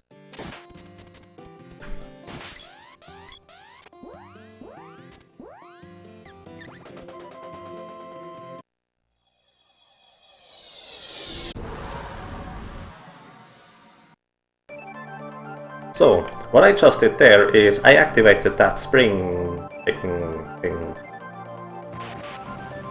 And just before I activated that thing,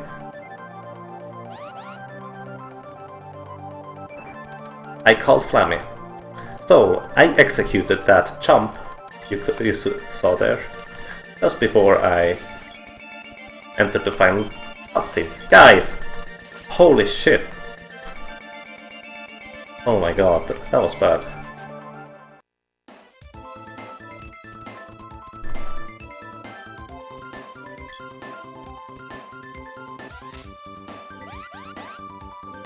Let's hope I get it. Okay. I had to readjust my strategies there because tsunamis don't always spawn. And I think Stinger has a reliable strategy on making them not spawn.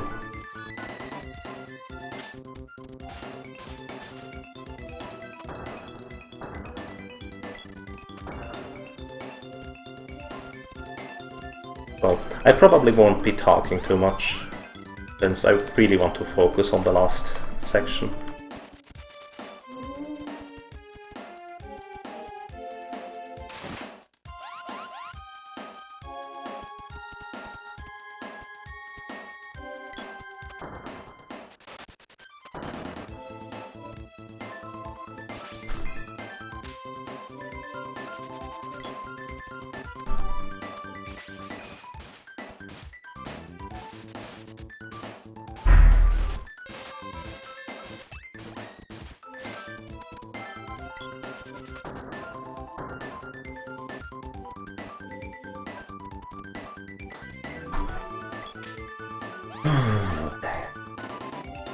So far so good. Let's see, Buffy. Same deal with as with the vampire. He decides to stay in the air for an extended period of time. There's literally nothing I can do about that.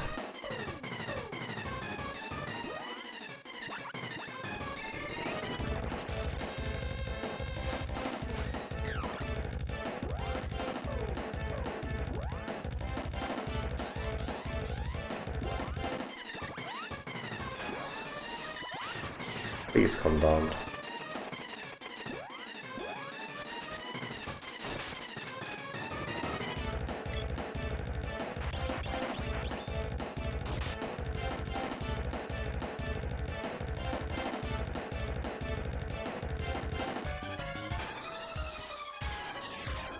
Come on, dude.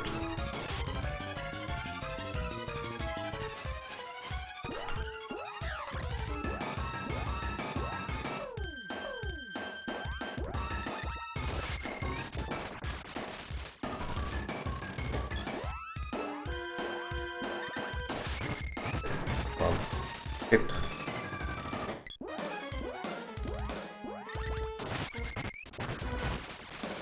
Please don't. Gosh. Come on, please. Please.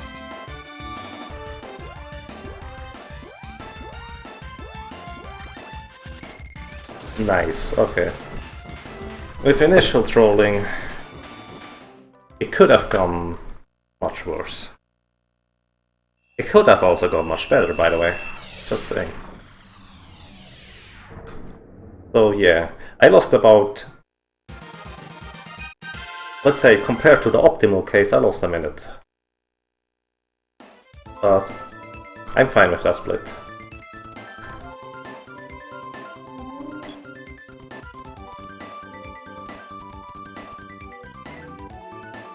Oh, come on. He's right.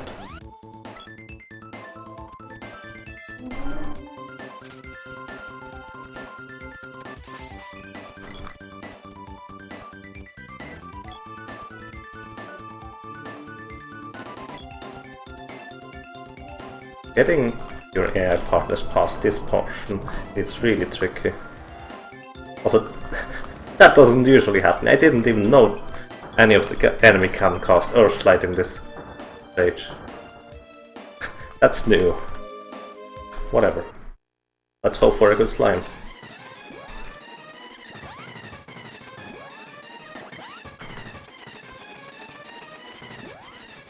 And instantly. Worst case scenario.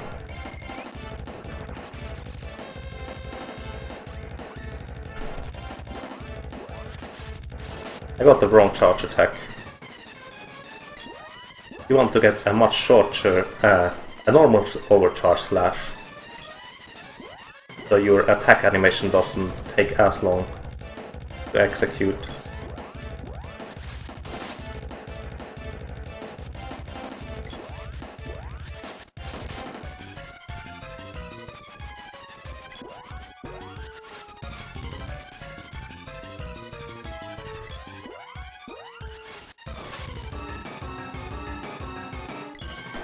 So that's a relatively slow fight, because I basically missed the opportunity to get overcharged normal slash.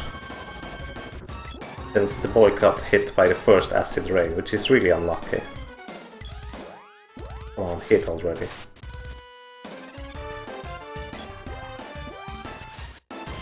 Okay.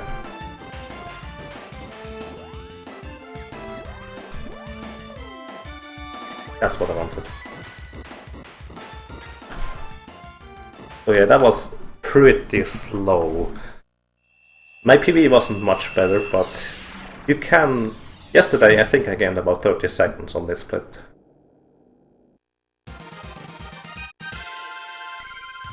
So yeah, it all comes down to the Dark Lich, basically.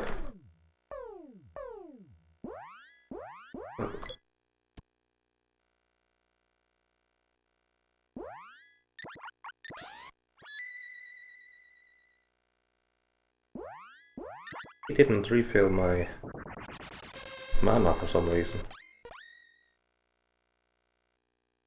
Let's go, last stage. Running up right here to despawn nasty enemies. Running up right here, do the same thing again, basically. Come on! Oh my god, there is no enemy! What are you doing? Sometimes that can happen. I think I made a small movement somewhere which made the girl move like that. So yeah. Technically you could say it's probably my mistake somewhere.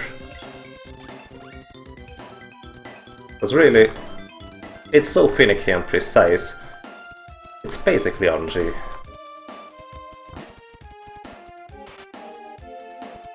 Also, getting your AI partners past this portion is nightmare if the sword spawns.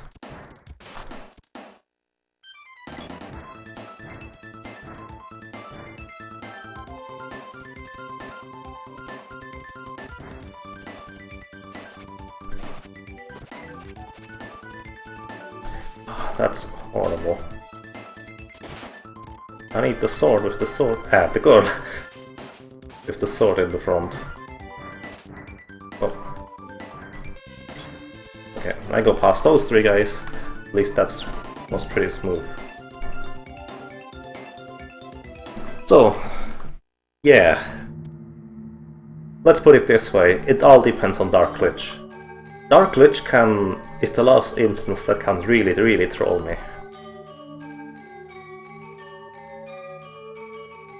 So optimally, he stands in place and lets me keep hitting him.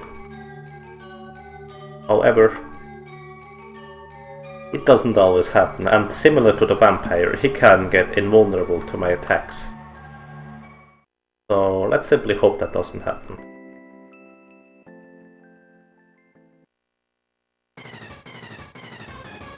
Also, I have to remember, I don't have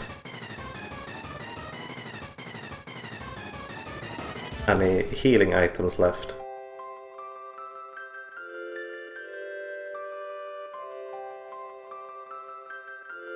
So in case anything goes wrong, I have to heal with the girl. If it isn't her. Although I still have plenty of Cups of Wishes, so it shouldn't matter. Never mind. I still have Cups of Wishes. As long as it isn't the boy who gets hit, it is no problem at all.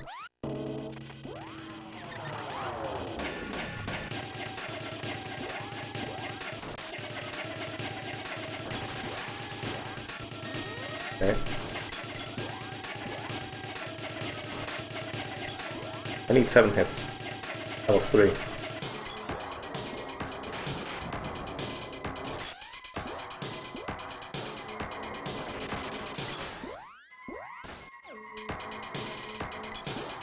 5, 6.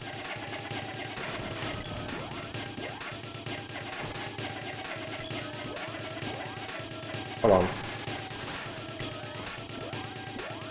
One more. 2 more?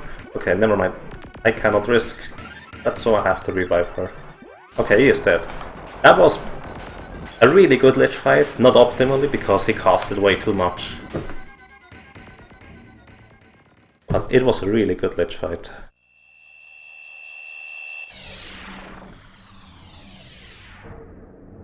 So, from here on there is no RNG left. Long as I don't mess up. Let's not mess up. I'm not going to explain anything, I will focus. Sorry about that.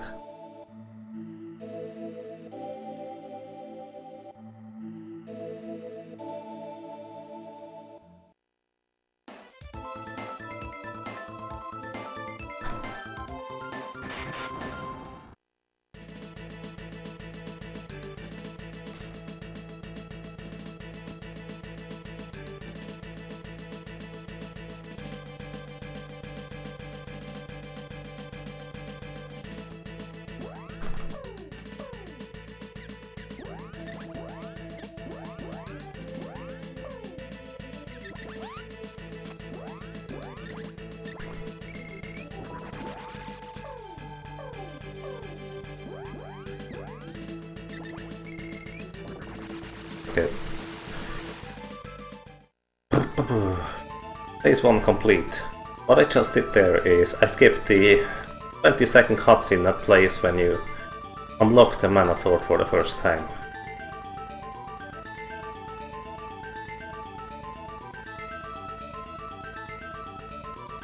Technically 1 cycle is possible, but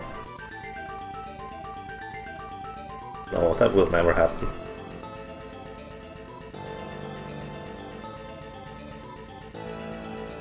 2 cycle is what we are aiming for. Hope the girl still has enough magic to cast weapons.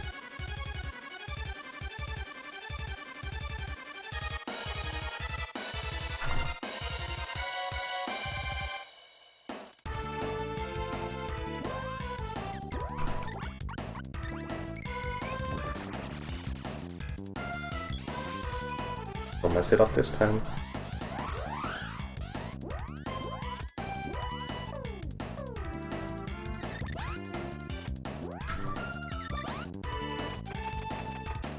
Okay, I got it. I got the correct charge attack now. Simply playing it out.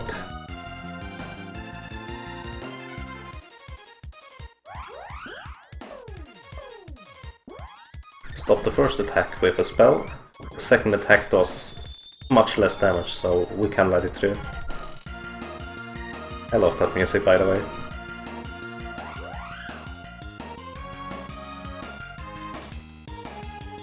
Wow, the spray tent takes a ton of damage.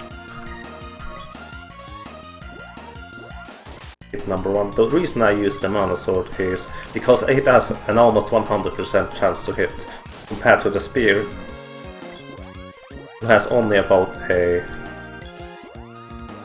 70% chance at this stage. So, using the Mana Sword guarantees a 2 cycle.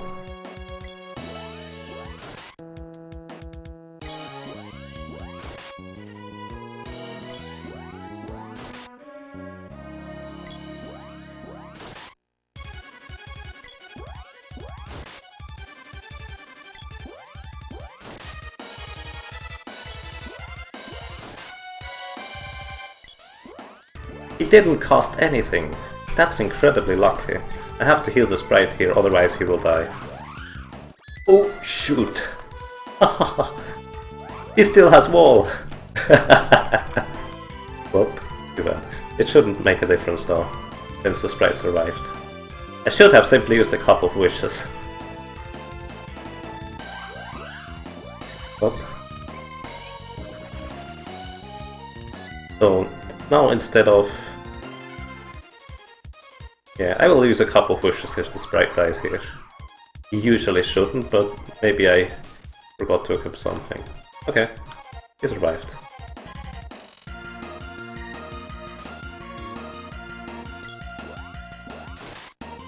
Only a few hits left, I didn't count. It needs about 20 hits, I think. I was right.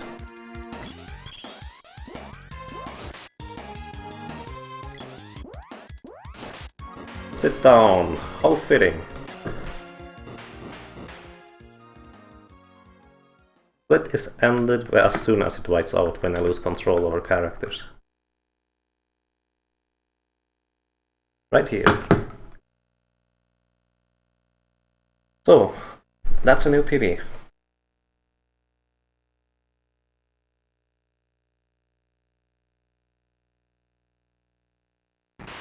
E.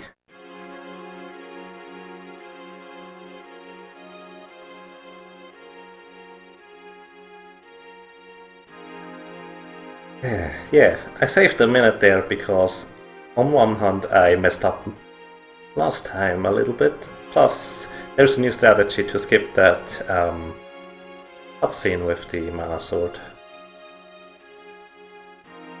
So yeah, thanks a lot. Thanks a lot for watching in any case.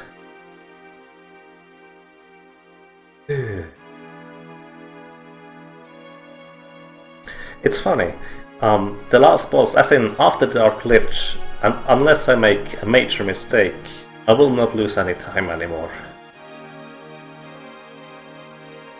So, that was nice. And finally, I got the record back. Your move, Stinger.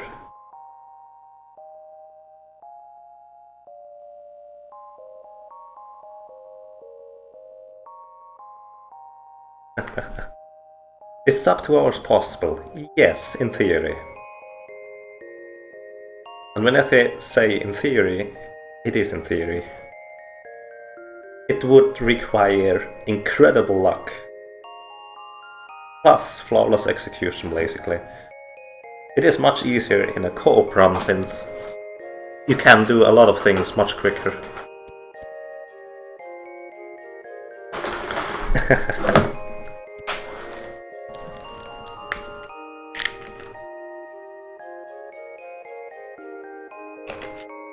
So yeah, let's finish watching this.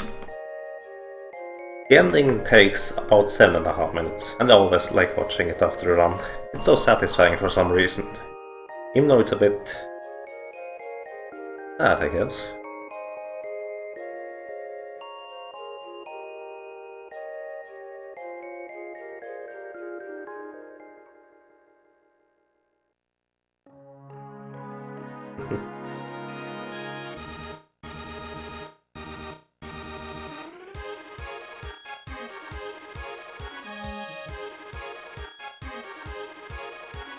What is the next goal? I actually don't know.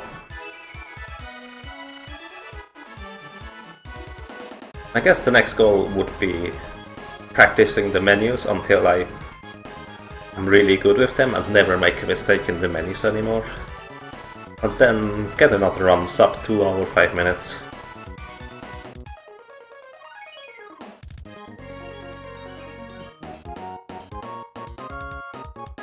Music is amazing here.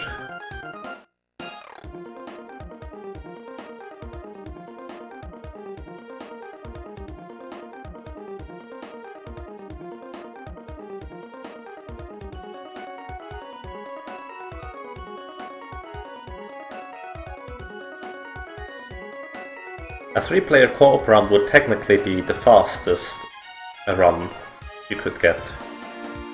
However, try getting 3 people at the same place to run this.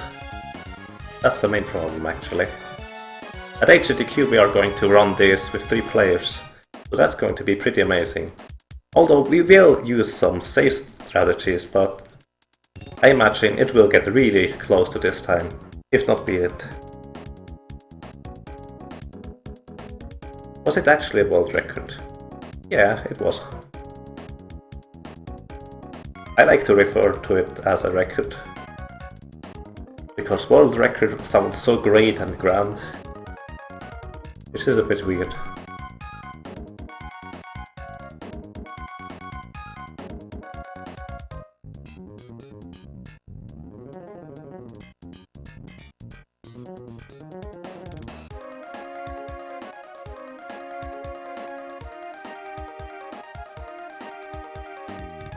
By the way, Thias, S9X is possible over network, but you have to get at least one person, two person in one place. Because it only supports 2 players, not 3 total.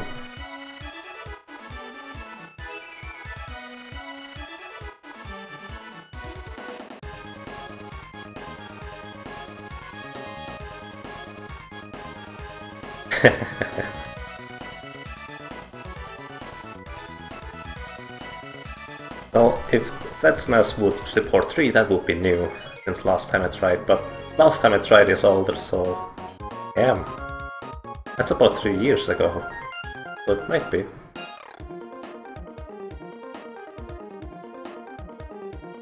Yeah, sure, Kirsul. You must have been smoking a lot this round. Yes, the SNES does have multi-tap support. So you plug in that thing, activate it, plug in 3 controllers and simply start playing. Yeah, SNES is wildly inaccurate, and I don't recommend playing on it. But for netplay, if it works, why not? But I don't think we are going to do that since, well, I'm in Europe, as in Switzerland, and the other 2 runners are America, which is... yeah, the ping would be pretty extreme.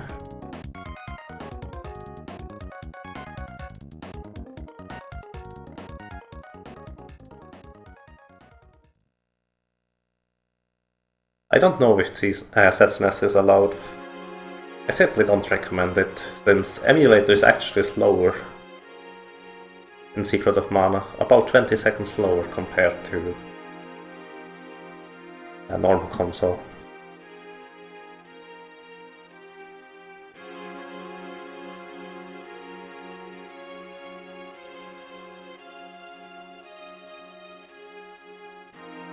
So, I think the most accurate emulator is BizHawk so far. I don't know if it supports netplay though.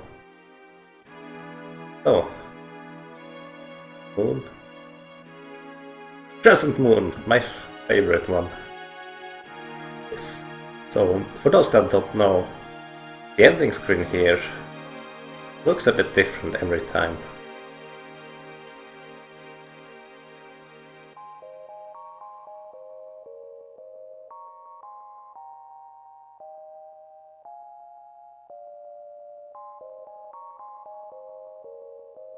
And sometimes you get a crescent moon like this, a 3/4 moon or a full moon. I prefer the crescent moon. In my opinion, it simply looks the best. I only realized that after I finished, I think, the 5th or 6th run through this game.